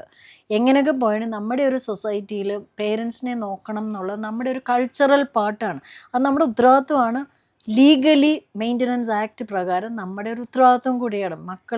മക്കളുടെ ഉത്തരവാദിത്വം ആണ് പേരൻസിനെ നോക്കുക എന്നുള്ളത്. സോ എല്ലാ മക്കൾക്കും ഒരു ഗിൽട്ട് ഉണ്ട്. ആൻഡ് ഞാനിപ്പോൾ ഈ ഗിൽട്ട് ഞാൻ usually when we counsel also we tell them this, നമ്മൾ ഈ ഗിൽറ്റ് വെച്ചിട്ട് എന്താ നമ്മൾ ചെയ്യുന്നത്? We are actually giving them more suffering. വീട്ടിനുള്ളിൽ ഒരു കെയർ ഗീവറിൻ്റെ ഡിപ്പെൻഡൻസോടെ ശരിക്കും 2 പേര് വേണ്ടിയ ഒരു സിറ്റുവേഷനിൽ ഒരാളെ വെച്ചിട്ട് നമ്മൾ മാനേജ് ചെയ്യും. നമുക്കും സഫറിങ് ആണ്, കെയർ ഗീവറിനും സഫറിങ് ആണ്. അതുകൊണ്ട് കെയർ ഗീവേഴ്സ് ഇട്ടേച്ച് പോകും. 22 പേരെ മാറ്റിയ ഒരു ലേഡിയുണ്ട്, 22 ഹോം നേഴ്സസിനെ മാറ്റിയിട്ടുണ്ട്. സോ അങ്ങനെയുള്ള ആൾക്കാരും ഉണ്ട്. അല്ല, അത് വളരെ നല്ല കാര്യം. ഇപ്പോൾ പലപ്പോഴും ഈ ബെഡ് റിഡനായിട്ടൊക്കെ കിടക്കുന്ന പേഷ്യൻസ്, ഞാനിപ്പോൾ എൻ്റെ വീട്ടിലൊരു എക്സ്പീരിയൻസ് പറയും. ഇപ്പം എൻ്റെ ഒരു അങ്കിളുണ്ട്, ഞങ്ങളുടെയൊക്കെ എൻ്റെ ഗ്രാൻഡ് ഫാദറിൻ്റെ ചാച്ചനെ നോക്കി. അപ്പോൾ ഇവർ പലപ്പോഴും ഞാൻ കണ്ടിട്ടുണ്ട്, ചാച്ചൻ എല്ലാ ദിവസവും ബെഡ്ഷീറ്റ് മാറ്റും. ഭയങ്കര ടാസ്ക്കായി മാറ്റുക. ഈ പേഷ്യനെ തിരിച്ചു കിടത്തി, അപ്പച്ചനെ തിരിച്ചു കിടത്തി, താഴെ കൂടി ഒന്ന് വിരിച്ചു, പിന്നെ ഇപ്പുറത്തേക്കൊന്ന് കിടത്തി, അപ്പുറത്തേക്ക് വിരിച്ചു. എനിക്ക് തോന്നുന്നില്ല ആ അങ്കിളല്ലാതെ വേറെ ആരാണെങ്കിലും അത്രയും എഫേർട്ട് എടുക്കില്ല. ചിലപ്പോൾ ഒരു മാസം വരെ ഒരു ബെഡ്ഷീറ്റിൽ അവരെടുക്കുന്ന എഫേർട്ട് ഓർത്തിട്ടാണ്, ആഗ്രഹമില്ലാത്തത് കൊണ്ടല്ല. പക്ഷേ ഒരു ഇൻസ്റ്റിറ്റ്യൂഷനിലേക്ക് വരുവാണെങ്കിൽ നിങ്ങളുടെ റുട്ടീനാണ് രാവിലെ ബെഡ്ഷീറ്റ് മാറ്റുക. യെസ് അതുകൊണ്ട് അതൊരു പ്രോസസ്സായിട്ട് പോവും. അതിനകത്ത് എക്സ്പീരിയൻസ്ഡ് ആയിട്ടുള്ള ആൾക്കാരാണ് അത് ചെയ്യുന്നത്. അവർക്കതൊരു സ്ട്രെയിൻ അല്ല. സോ അവിടെയാണ് നമ്മളൊരു പ്രൊഫഷണൽ ടീം ചെയ്യുമ്പോഴത്തേക്ക് അവർ ആക്ച്വലി ഇതിൽ എഡ്യൂക്കേറ്റഡ് ആണ്. അവർക്ക് എങ്ങനെയാണ് ഇത് മാനേജ് ചെയ്യേണ്ടതെന്നുള്ള ഒരു കാര്യങ്ങളൊക്കെ അവർക്ക് അവയർനെസ്സും ഉണ്ട്, അവർക്ക് അതിനുള്ള എക്സ്പീരിയൻസും ഉണ്ട്. സോ ഡെഫിനറ്റ്ലി അത് ഫാമിലിക്കും നല്ലതാണ്, നമുക്കും നല്ലതാണ്. ഓക്കെ, ഡോക്ടർ ഇപ്പോൾ ഒരുപാട് പേരുടെ നല്ല മരണങ്ങൾക്ക് സാക്ഷിയായിട്ടുണ്ടാകും. ഞാൻ അങ്ങനെ തന്നെ പറയും. കാരണം മരിക്കുക എന്ന് പറയുന്നതും നന്നായിട്ട് കൊടുക്കുക എന്ന് പറയുന്നത് വളരെ വലിയൊരു കാര്യം തന്നെയാണ്. ഡോക്ടറുടെ ലൈഫിൽ അങ്ങനെ ഒരു ഹൃദയം ടച്ച് ചെയ്തേക്കുന്ന എക്സ്പീരിയൻസ് എന്തെങ്കിലും ഉണ്ടായിട്ടുണ്ടോ? Actually one of the things, can care എന്ന് പറയുന്നൊരു സ്ഥാപനത്തിൻ്റെ വൺ ഓഫ് ദി ഞങ്ങളുടെ ഒരു ഫെസിലിറ്റി എന്ന് പറയുന്നത് എൻഡ് ഓഫ് ലൈഫ് കെയർ ആണ്. ഈ എൻഡ് ഓഫ് ലൈഫ് കെയർ എന്ന് പറയുമ്പോഴത്തേക്ക് എല്ലാവർക്കും മരണം ഡിഫറെൻ്റാണ്. ചിലർക്ക് അത് വളരെ പീസ്ഫുള്ളാണ്, ചിലർക്ക് ഭയങ്കര സ്ട്രഗിളാണ്, ചിലർക്ക് ഭയങ്കര പെയിൻഫുള്ളാണ്. എനിക്ക് one case that I really remember, ഒരു 98-year-old ഒരു അമ്മയായിരുന്നു. She was in a lot of pain. അപ്പോൾ നമ്മൾ പെയിൻ കില്ലേഴ്സ് ഇതൊക്കെ നമ്മൾ കൊടുക്കുന്നുണ്ടായിരുന്നു. ഒരു ദിവസം നമുക്കറിയാം ഇനി അധികം ദിവസം ഇല്ല എന്നുള്ളത് എനിക്കും അറിയായിരുന്നു. ഒരു ദിവസം എന്നെ വിളിച്ചിട്ട് പറഞ്ഞു, ഞാനിങ്ങനെ നോക്കാനായിട്ട് അമ്മച്ചി എന്തുകൊണ്ട് മോളെ ഞാനൊരു കാര്യം ചോദിക്കട്ടെ എന്ന് പറഞ്ഞു. ദൈവത്തിന് എന്നെ വേണ്ടേ? ചേടാ. അപ്പം ഞാൻ അങ്ങ് ഷോക്കായി. അപ്പം ഞാൻ ഓർത്ത് പലരും ആഗ്രഹിക്കുന്നത് ഒത്തിരി നാൾ ജീവിക്കണം, ആയുസ് കൂടുതൽ വേണം. അത് എന്നെ ഞാൻ ഓർത്തു, ദൈവമേ നമ്മൾ ശരിക്കും അന്ന് രാത്രി ഞാൻ തന്നെ പ്രാർത്ഥിച്ചു, ദൈവമേ അവർക്കൊരു എന്തിനാണ് ഇങ്ങനെ നമ്മൾ കിടത്തുന്നത്, എന്തിനാണ് ഇങ്ങനെ കഷ്ടപ്പെടുത്തുന്നത്. And she wanted to see all her children. ഇപ്പോൾ മക്കളെ എല്ലാം നമ്മൾ വിളിച്ചു വരുത്തി. നെക്സ്റ്റ് ഡേ രാവിലെ എല്ലാവരും വന്നതിന് ശേഷം അന്ന് വൈകുന്നേരമാണ് അമ്മച്ചി മരിക്കുന്നത്. ആൻഡ് അന്ന് ആക്ച്വലി നമ്മൾ മെഡിക്കൽ ടീമായിട്ട് തന്നെ ഞങ്ങൾ ചിലപ്പോൾ പറയുന്നൊരു കാര്യം എന്ന് വെച്ചാൽ അതാണ് ഒരു നല്ല മരണം. ഒരു ഫാമിലി ആ അമ്മച്ചിയുടെ നല്ല കാലങ്ങൾ ഓർത്ത് അവർ ചുറ്റും നിന്ന് പ്രാർത്ഥന ചൊല്ലി അമ്മച്ചിയെ ഈ ലോകത്തിൽ നിന്നാണ് നമ്മൾ പറഞ്ഞു വിടുന്നത്, അല്ലെങ്കിൽ ഒരു we are sending her off to a better world. വേദനയില്ലാത്തൊരു ലോകത്തോട്ടാണല്ലോ നമ്മൾ അയക്കുന്നത്. So that is one of the things that we can support. ഇപ്പോൾ വേദനയുള്ള പേഷ്യൻസ് ഉണ്ട്, അവർക്ക് actually we can give medications. അവർ ഒരു സെഡേഷനിലോട്ട്, അപ്പോൾ അവർ ആ വേദന അറിയില്ല. വീട്ടുകാർക്ക് കണ്ടു നിൽക്കാൻ പലപ്പോഴും ബുദ്ധിമുട്ടാണ്. സോ ഡെത്ത് എന്ന് പറയുന്നത് റിയാലിറ്റിയാണ്, അക്സെപ്റ്റ് ചെയ്തേ പറ്റത്തുള്ളൂ. ജനിച്ച ഒരാൾ മരിച്ചിരിക്കും. ആൻഡ് ഡെത്തിൻ്റെ പല ഫേസസ് ഉണ്ട്. അപ്പം നമുക്ക് ഒരിക്കലും ഡെത്ത് പ്രെഡിക്റ്റ് ചെയ്യാൻ പറ്റില്ല. പക്ഷെ ചില അടയാളങ്ങളുണ്ട്. ഇപ്പം ചിലതുണ്ട് നമ്മൾ പ്രെഡിക്റ്റ് ചെയ്തത് അവർ ബെറ്റർ ആകും, അപ്പൊ അന്നേരം നമുക്കും ഒരു സന്തോഷമാണ് നമ്മളെ കെയർ കൊടുത്തോണ്ട് അവര് ലൈഫിലേക്ക് വന്നല്ലോ എന്നുള്ളത് ഒരു സന്തോഷമുണ്ട്. But there are situations where നമ്മൾ where we are not aware, sudden death, അതാണ് നമുക്ക് പ്രെഡിക്റ്റ് ചെയ്യാൻ പറ്റാത്തത്. ബട്ട് ഇതുവരെ എനിക്ക് തോന്നുന്നു we have had A series of deaths. അതിൽ ചിലത് അൺപ്രഡിക്റ്റബിൾ ആണ്, പെട്ടെന്നാണ്, ചിലത് ഇങ്ങനെ പ്ലാൻഡ് നല്ല രീതിയിൽ ഫാമിലി ചുറ്റും നിന്ന് പ്രയർ ചൊല്ലി ലേബർ റൂമിൽ ഒരു കുഞ്ഞിനെ കയ്യിൽ മേടിക്കുന്ന അതേ ഒരു ഫീലിംഗ് അത് കൊടുക്കാൻ പറ്റുന്നത് ഞങ്ങൾക്ക്. ഈ പാലിയേറ്റീവിൽ നമ്മൾ പറയുന്ന ഒരു കാര്യം എന്ന് വെച്ചാൽ, മറ്റേ ഡോക്ടറായിട്ട് വർക്ക് ചെയ്യുമ്പോൾ നമുക്കൊരു പേഷ്യൻറ്റിനെ റിവൈവ് ചെയ്ത് അവരുടെ ലൈഫ് കൂട്ടുന്നതിനാണ് നമ്മുടെ സക്സസ്. പക്ഷേ പാലിയേറ്റീവിൽ actually giving a good death is also part of our responsibility. അപ്പോൾ ഡെത്ത് നമുക്കൊരു റിയാലിറ്റിയാണ് and we have to accept it. Okay, ഒരു കമ്പൾസറി ചോദ്യമാണ് ഈ ഹോട്ട് സീറ്റിൽ വന്നിരുന്നത്. ലൈഫിൽ ഒരു പ്രൗഡ് മൊമെൻറ്റ്. ഡോക്ടർക്ക് എനിക്ക് തോന്നുന്നു ഒരുപാട് പ്രൗഡ് മൊമെൻറ്റ്സ് ഉണ്ടായിട്ടുണ്ടാവും. ഒരുപാട് പേഷ്യൻസ് കയ്യിൽ പിടിച്ച് കരഞ്ഞിട്ടുണ്ടാവും. ഒരുപാട് മക്കൾ ഡോക്ടറെ അടുത്ത് വന്നിട്ട് നന്ദി പറഞ്ഞിട്ടുണ്ടാവും. ഡോക്ടറെ ഒരുപാട് പേരെ ഹൃദയം കൊണ്ട് കണ്ടിട്ടുണ്ടാകും, അല്ലെങ്കിൽ അവരുടെ യഥാർത്ഥ ഫേസ് കണ്ടിട്ടുണ്ടാവും. ഡോക്ടർ തിരിഞ്ഞു നോക്കുമ്പോൾ ഉണ്ടായിരിക്കുന്ന ഏറ്റവും നല്ലൊരു പ്രൗഡ് മൊമെൻറ്റ് എന്തായിരിക്കും? ഞാൻ ഈ ബിസിനസ് കോച്ചിങ്ങിൻ്റെ ഭാഗമായിട്ട് ഒരു കമ്മ്യൂണിറ്റിയുടെ ഭാഗമാണ്. ആൻഡ് അത് ആക്ച്വലി ഓൾ ഓവർ ഇന്ത്യ ഓൺട്രപ്രണേഴ്സിൻ്റെ ഒരു ഗ്രൂപ്പാണ്. ആൻഡ് അതിൽ എല്ലാ വർഷവും അവർ കുറച്ച് പേരെ സെലക്ട് ചെയ്യും ഒരു സ്പീക്കറായിട്ട് നമ്മുടെ സ്റ്റോറി ഷെയർ ചെയ്യാൻ. ആൻഡ് അങ്ങനെ ഒരു സ്റ്റേജിൽ ഒരു സ്പീക്കർ ആകുക എന്ന് പറയുന്നത് ഞാൻ ഒരിക്കലും പ്രതീക്ഷിച്ചിട്ടില്ലായിരുന്നു. Like that was not something I ever imagine. ഞാൻ പലപ്പോഴും ആ പ്രോഗ്രാംസിനൊക്കെ പോകുമ്പോഴത്തേക്ക് ബാക്കിലിരുന്ന് ഇത്രയും പേര് ഇത്രയൊക്കെ ചെയ്യുന്നുണ്ടല്ലോ എന്ന് പറഞ്ഞ് ഇൻസ്പയർഡായിട്ട് ഇരുന്നിട്ടുണ്ട്. ഈ 2025 സെപ്റ്റംബറിൽ actually I was selected to be a speaker at that stage. പ്രോഫിക്കോൺ അത് ഇന്ത്യയിൽ നിന്ന് മുഴുവനുള്ളതാണ്. അത് ഓൾ ഓവർ ഇന്ത്യ ആക്ച്വലി. അത് ആൻഡ് ഓൾമോസ്റ്റ് 1900 ആൾക്കാർ ഓഡിയൻസിലുണ്ടായിരുന്നു. ദാറ്റ് എനിക്ക് തോന്നുന്നു ഇതുവരെ എൻ്റെ ഒരു ഓൺട്രപ്രണർ ജേർണിയിൽ ഞാനൊരു ഓൺട്രപ്രണർ ആണ്. ആൻഡ് എൻ്റെ ഒരു ഓൺട്രപ്രണർഷിപ്പ് ജേർണി വേറൊരാൾക്കൊരു ഇൻസ്പിറേഷൻ ആണ് എന്നുള്ളൊരു റെക്കഗ്നിഷൻ. ബിക്കോസ് നമ്മൾ ഈ ചെയ്യുന്ന വർക്ക് പലപ്പോഴും ആരും അംഗീകരിക്കാറില്ല. ആൻഡ് ആസ് എ ഡോക്ടർ എന്തിനിത് ചെയ്യുന്നു എന്ന് പലപ്പോഴും എൻ്റെ ചാർട്ടേഡ് അക്കൗണ്ടന്റ് ഉൾപ്പെടെ എന്നോട് ചോദിച്ചിട്ടുണ്ട്, എന്തിനാ ഈ പണിക്ക് ഇറങ്ങിയെന്നുള്ളത്. ബട്ട് ആ ഒരു മൊമെന്റ് നമ്മൾ ഇത്രയും സാക്രിഫൈസസ്, നമ്മൾ ചെയ്യുന്ന ഒരു ജേർണിയുടെ ഒരു ഇനീഷ്യൽ വേദനയും അതിൻ്റെ ഒരു ബുദ്ധിമുട്ടും അതിൻ്റെ ഒരു വിയർപ്പും പലപ്പോഴും നമുക്ക് പറഞ്ഞറിയിക്കാൻ പറ്റില്ല. നമുക്ക് സഡൻ സിറ്റുവേഷൻസ്, ആൾക്കാർ ഇട്ടേച്ച് പോയത്, പെട്ടെന്ന് നമുക്ക് പ്രതീക്ഷിക്കാതെ വന്ന കസ്റ്റമേഴ്സിൻ്റേതായിട്ട് ഉള്ളവരുണ്ട്. ഈ ഒരു ഫീൽഡ് ആരും ഒരു സപ്പോർട്ടീവ് എന്ന് പറയാൻ പറ്റില്ല. ആക്ച്വലി ഒത്തിരി കംപ്ലയിൻസ് ആണ്. ഈ ഞാൻ പറയും, ഒരു നല്ല റിവ്യൂ കിട്ടുകയാണെങ്കിൽ നമ്മൾ അന്ന് ഞങ്ങൾ തന്നെ കൈയടിച്ച് സെലിബ്രേറ്റ് ചെയ്യും. ബട്ട് നെഗറ്റീവിൽ നിന്ന് നമ്മൾ പൊങ്ങി വന്നതാണ്. സോ അങ്ങനെ ഒരു സ്റ്റേജിൽ ഒരു റെക്കഗ്നിഷൻ കിട്ടിയത് എനിക്ക് ഭയങ്കര ഒരു പ്രൗഡ് മൊമെൻ്റ് ആയിരുന്നു. And I think as A person എനിക്ക് തോന്നുന്നു ക്യാൻ കെയർ എന്നുള്ളൊരു ബ്രാൻഡ്, നമ്മളൊരു പ്രസ്ഥാനം തുടങ്ങുന്നു, അതൊരു ബ്രാൻഡ് ആകുക എന്ന് പറയുന്നത് അത് ആക്ച്വലി ഒരു അച്ചീവ്മെൻ്റ് ആണ്.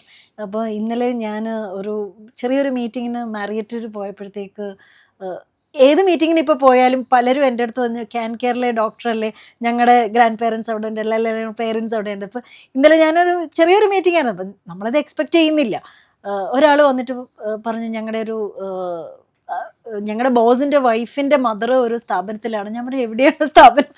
ഇപ്പോൾ ലൊക്കേഷൻ പറഞ്ഞാൽ ക്യാൻ കെയർ, അത് തന്നെയാണ്. അപ്പോൾ അങ്ങനെ കേൾക്കുമ്പോൾ നമ്മുടെ ബ്രാൻഡ് ൻ്റെ പേര്, like when people associate the brand with you, അത് ഭയങ്കര അതൊരു ത്രില്ല് തന്നെയാണ്.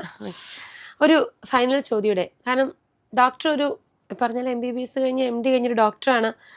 ഇന്നൊരു ഓൺട്രപ്രണർ ആണ്, മോർ ദാൻ ദാറ്റ് ഒരു അമ്മയാണ്, വൈഫാണ്. പലപ്പോഴും ഈ വുമൺസിന് കുറേ റെസ്ട്രിക്ഷൻസ് വരുന്നുണ്ട് ബിസിനസ്സിലേക്ക് ഇറങ്ങുമ്പോൾ. കാരണം ആ ഒരു 9 to 5 ജോലി കഴിഞ്ഞ് 5 o'clock ആകുമ്പോൾ നമ്മൾ തിരിച്ച് വീട്ടിൽ വരുന്നു. പിന്നെ നമ്മൾ ആ വീട്ടിലെ കാര്യങ്ങൾ ചെയ്യുന്നു, വീട്ടിലെ ആളായിട്ട് നിൽക്കുന്നു. രാവിലെ വീണ്ടും നമ്മൾ ജോലിക്ക് പോകുന്നു. ഇതിൽ നിന്ന് മാറി ഒരു ഓൺട്രപ്രണർ ആകുമ്പോൾ നമ്മൾ ഫുൾ ടൈം ബിസിനസ്സിലാണ്.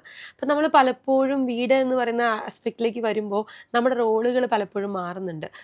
പലപ്പോഴും ഗേൾസിന് ബിസിനസ്സിൽ സക്സസ് ആവാൻ പറ്റാത്തതിൻ്റെ ഒരു റീസൺ നമ്മുടെ സപ്പോർട്ടിങ് സിസ്റ്റം അതിനോട് അഡാപ്റ്റ് ആവാത്തതാണ്. ഡോക്ടറുടെ എക്സ്പീരിയൻസിൽ ഈ വുമൺസിന് ഇങ്ങനെ കെയർ വരാനായിട്ട് ഒരു ഏറ്റവും നല്ലൊരു ഇൻസ്പിറേഷൻ എന്ത് കൊടുക്കാൻ പറ്റും? എനിക്ക് തോന്നുന്നു one of the things is ഞാൻ ഈ ലെവലിൽ എത്തിയത് എൻ്റെ ഫാമിലി സപ്പോർട്ട് ചെയ്തുകൊണ്ടാണ്.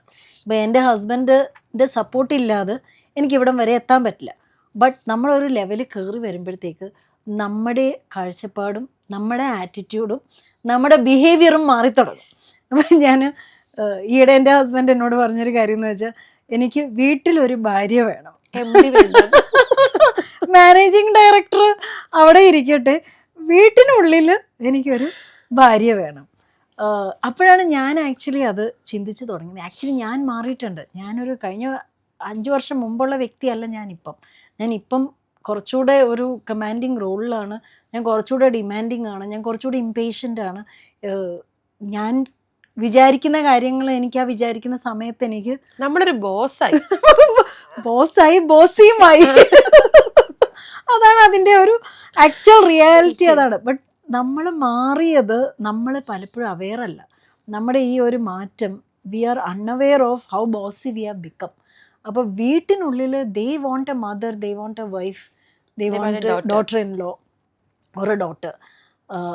അത് നമ്മൾ മറക്കാൻ പാടില്ല. സോ എനിക്കൊന്ന് ഇന്ദ്രാനോയി പെപ്സിക്കോടെ she tells it very nicely. ഇന്ദ്രാനോയുടെ mother പറഞ്ഞു, പെപ്സിക്കോയിലാണ് നീ CEO. ഇവിടെ ഒരു ഭാര്യയാണ്, ഒരു അമ്മയാണ്, ഒരു മകളാണ്. അപ്പം ഇതിനകത്ത് കയറുമ്പോഴത്തേക്ക് ആ ഒരു കോട്ടിട്ടുകൊണ്ട് ഇങ്ങോട്ട് കയറിയാൽ മതി. അപ്പം അത് എനിക്ക് ഇപ്പം I'm slowly practising that. അപ്പം ലേഡീസിന് ഞാൻ പറയുന്നൊരു കാര്യം ഇതാണ്. ഒന്ന്, നമുക്ക് എന്ത് വേണമെന്നുള്ളൊരു വ്യക്തത നമുക്ക് വേണം.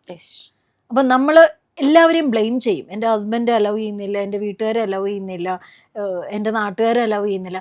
അതൊന്നും ഒരു എക്സ്ക്യൂസ് അല്ല. നമുക്ക് എന്താ വേണ്ടി, നമുക്ക് ആക്ച്വലി അത് വേണമെന്നുണ്ടെങ്കിൽ നമ്മൾ എന്ത് പ്രതികൂലങ്ങളും നേരിട്ട് അത് നമ്മൾ എങ്ങനെയും നേടിയെടുത്തിരിക്കും. ആക്ച്വലി നമ്മളാണ് നമ്മുടെ ലിമിറ്റേഷൻ. എനിക്ക് തോന്നുന്നു നമ്മുടെ ഇൻറ്റേർണൽ ഒരു ഡൗട്ട് ഉണ്ടല്ലോ, എന്നെയും കൊണ്ട് ഇത് പറ്റുമോ എന്നുള്ള ഒരു വലിയ ഒരു ഡൗട്ടാണ് കൂടുതലും ലേഡീസിനെ ലിമിറ്റ് ചെയ്യുന്നത്. എക്സ്റ്റേണൽ സർക്കംസ്റ്റാൻസസ് അല്ല. പലർക്കും എക്സ്റ്റേണൽ സർക്കംസ്റ്റാൻസസ് ഉണ്ട്. അവരുടെ ഫാമിലി സപ്പോർട്ട് ചെയ്യാത്തത് കൊണ്ട് അവർക്ക് പറ്റത്തില്ല.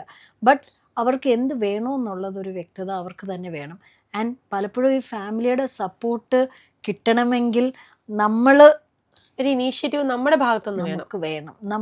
ഞാൻ എൻ്റെ പിള്ളേരെ ഈവൻ ജോലിക്ക് പോകുന്ന സമയത്ത് വർക്കിംഗ് ആണെങ്കിലും ഇപ്പോൾ ഡോക്ടറായിട്ട് വർക്ക് ചെയ്യുമ്പോഴത്തേക്ക് നമുക്ക് ചിലപ്പം 8 hours, 12 hours, 24 hours വരെ. അപ്പം അന്ന് കുഞ്ഞിലെ പിള്ളേർ കുഞ്ഞായിരുന്നു. അപ്പം ഞാൻ 2 പേരെ ഇരുത്തി പറയും, മമ്മ ഡോക്ടറാണ്, മമ്മ ബാക്കിയുള്ള അമ്മമാരെ പോലെ ചിലപ്പോൾ എല്ലാ സ്കൂളിലെ പ്രോഗ്രാമിനും എല്ലാം ഞാൻ മാക്സിമം ഞാൻ ട്രൈ ചെയ്യാം. പക്ഷേ എല്ലാ ദിവസവും I won't be here for you. അപ്പം ഞങ്ങളൊരു മെയ്ഡിനെയാണ് അന്ന് നിർത്തിയിരിക്കുന്നത്. And we have to explain to the children that നിങ്ങളുടെ പെർമിഷൻ വേണം എനിക്ക് ജോലിക്ക് പോകാൻ. ഞാൻ വീട്ടിലിരുന്നാൽ എനിക്ക് വീട്ടുകാർക്ക് തന്നെ അതൊരു ബുദ്ധിമുട്ടാണ്.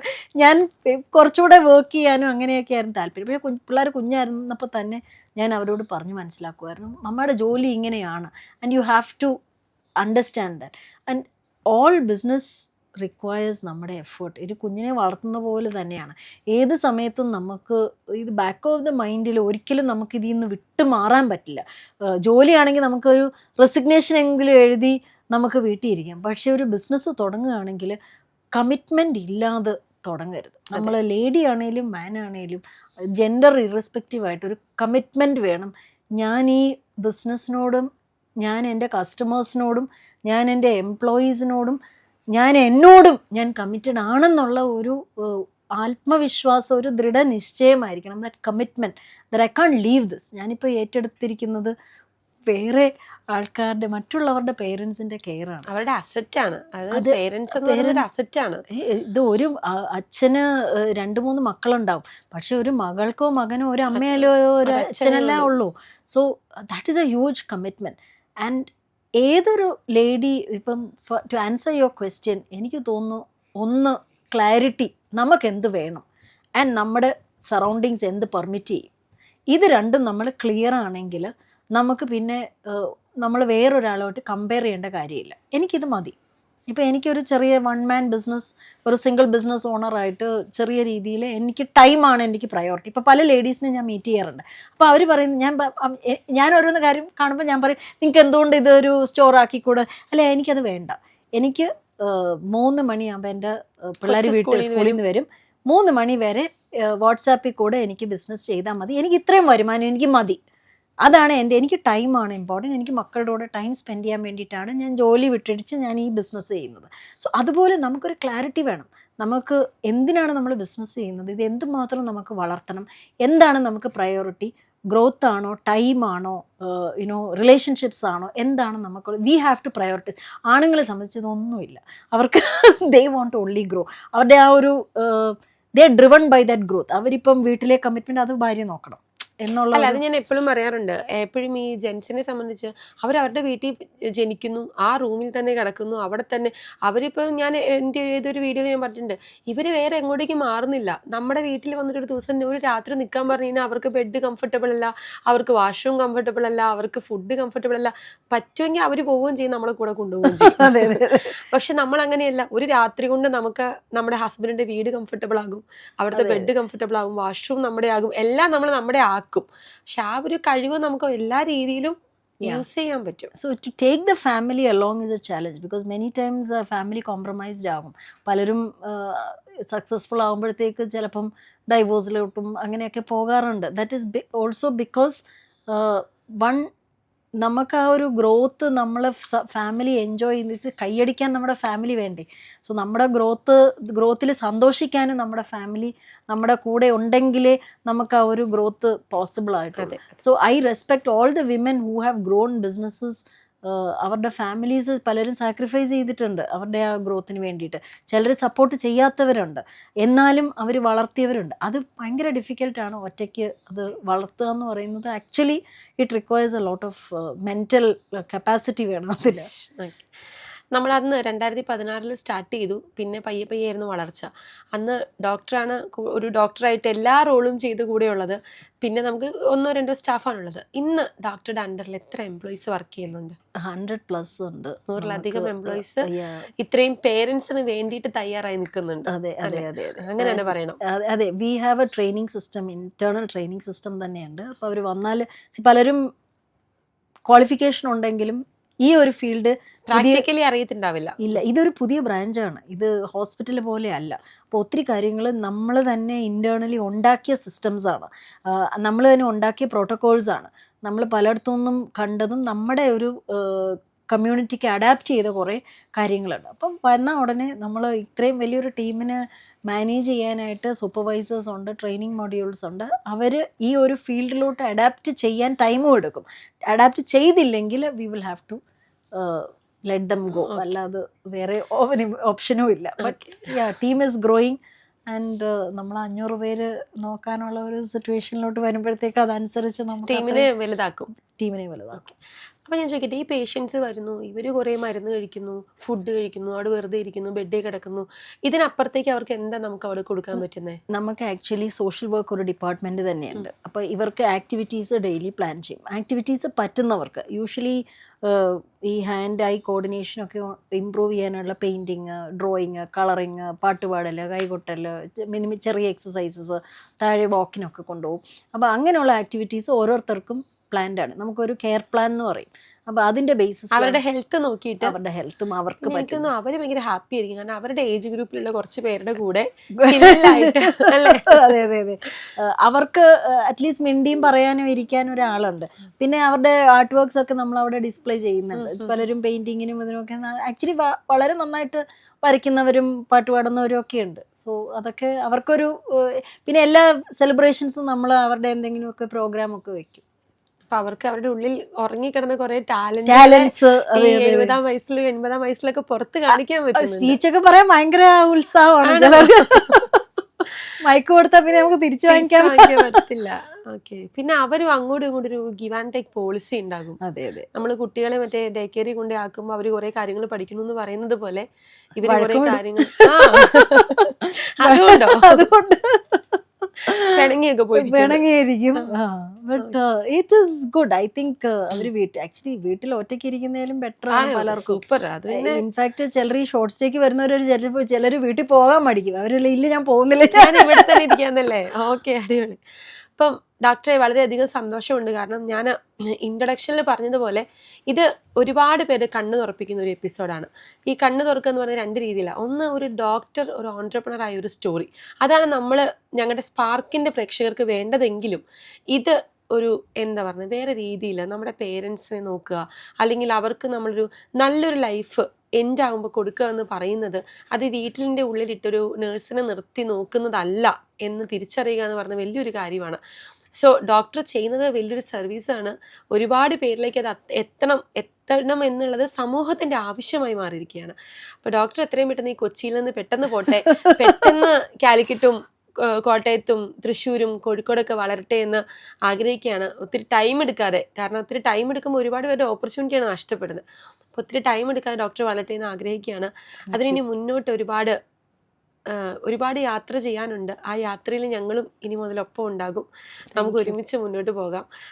ഒരാളുടെയെങ്കിലും ഉള്ളിൽ തോന്നുകയാണ് ഡോക്ടർക്ക് ഇത് സാധിച്ചു, ഒരു MBBS കഴിഞ്ഞ് MD കഴിഞ്ഞ് ഒരു ഹോസ്പിറ്റലിൽ ഒരു ക്യാബിനുള്ളിൽ വളരെ നീറ്റ് ആൻഡ് ക്ലീൻ ആയിട്ട് വന്നിരുന്ന്, നമ്മൾ ഡോക്ടറെയൊക്കെ എക്സ്പെക്ട് ചെയ്യുന്നത് അങ്ങനെയാണല്ലോ, വളരെ നീറ്റ് ആൻഡ് ക്ലീൻ ആയിട്ട് ഇരിക്കുന്നു. ഒരു പേഷ്യൻ്റ് വരുന്നു, അവരെ നോക്കി കഴിയുമ്പോൾ തന്നെ ഹാൻഡ് വാഷ് ചെയ്യുന്നു, കൈ തുടയ്ക്കുന്നു, സാനിറ്റൈസ് ചെയ്യുന്നു. ഇതിനൊക്കെ അപ്പുറത്തേക്ക് ഡോക്ടർ ചെയ്യുന്ന ഒരുപാട് കാര്യങ്ങളുണ്ട്. ഇപ്പോൾ ഡോക്ടർ പറഞ്ഞു എൻ്റെ സാരി പിടിച്ചൊരു അമ്മ നോക്കും, അല്ലെങ്കിൽ എൻ്റെ മുടി നോക്കും, അല്ലെങ്കിൽ ഞാൻ ഒരുങ്ങിയേക്കുന്നത് നോക്കും. അവർക്കൊരു എൻ്റർടൈൻമെൻറ്റിന് വേണ്ടിയിട്ട് ഞാൻ ഒരുങ്ങി അവരുടെ അടുത്തേക്ക് പോകുമെന്ന് പറയുന്നത് അതുപോലും ഒരു സർവീസാണ്. അത് അവരുടെ ഹാപ്പിനെസ് ആണ്. ഡോക്ടർക്ക് ഈ ഒരു യാത്ര ഇനിയും ഒരുപാട് മുന്നോട്ട് പോകാൻ സാധിക്കട്ടെ എന്ന് ആഗ്രഹിക്കുകയാണ്, ആശംസിക്കുകയാണ്. ഈ ഒരു എപ്പിസോഡിൽ വന്നതിൽ ഞങ്ങൾക്കും വളരെയധികം സന്തോഷം. Thank you so much. ഞാൻ വെറുതെ പറഞ്ഞതല്ല ഇൻട്രൊഡക്ഷനിൽ ഇതൊരു അടിപൊളി എപ്പിസോഡായിരിക്കുമെന്ന്. ഈ എപ്പിസോഡ് കണ്ടു തീർക്കുമ്പോൾ നിങ്ങൾക്ക് മനസ്സിലാകും എന്തുകൊണ്ടാണെന്ന്. നമ്മൾ എങ്ങനെയാകണമെന്ന് തീരുമാനിക്കുക എന്ന് പറയുന്നത്, നമ്മൾ ഫ്യൂച്ചറിൽ എന്തായിരിക്കണമെന്ന് തീരുമാനിക്കുക എന്ന് പറയുന്നത് നമ്മുടെ കയ്യിൽ മാത്രം ഇരിക്കുന്ന കാര്യമാണ്. ബാക്കിയെല്ലാം നമ്മൾ അതിനെ അനുകൂലമാക്കി കൊണ്ടുവരിക എന്ന് പറയുന്നത് നമ്മുടെ ടാലൻ്റാണ്. ഇന്ന് ഡോക്ടർ സാറ് നമ്മളോട് പറഞ്ഞു വെക്കുന്നതും അൺലേൺ ചെയ്യാനും പുതിയത് ലേൺ ചെയ്യാനുമാണ്. നിങ്ങൾക്കും അതിന് സാധിക്കട്ടെ എന്ന് ആഗ്രഹിക്കുകയാണ്. പുതിയൊരു എപ്പിസോഡ് വരെ നമുക്ക് കാത്തിരിക്കാം. Thank you.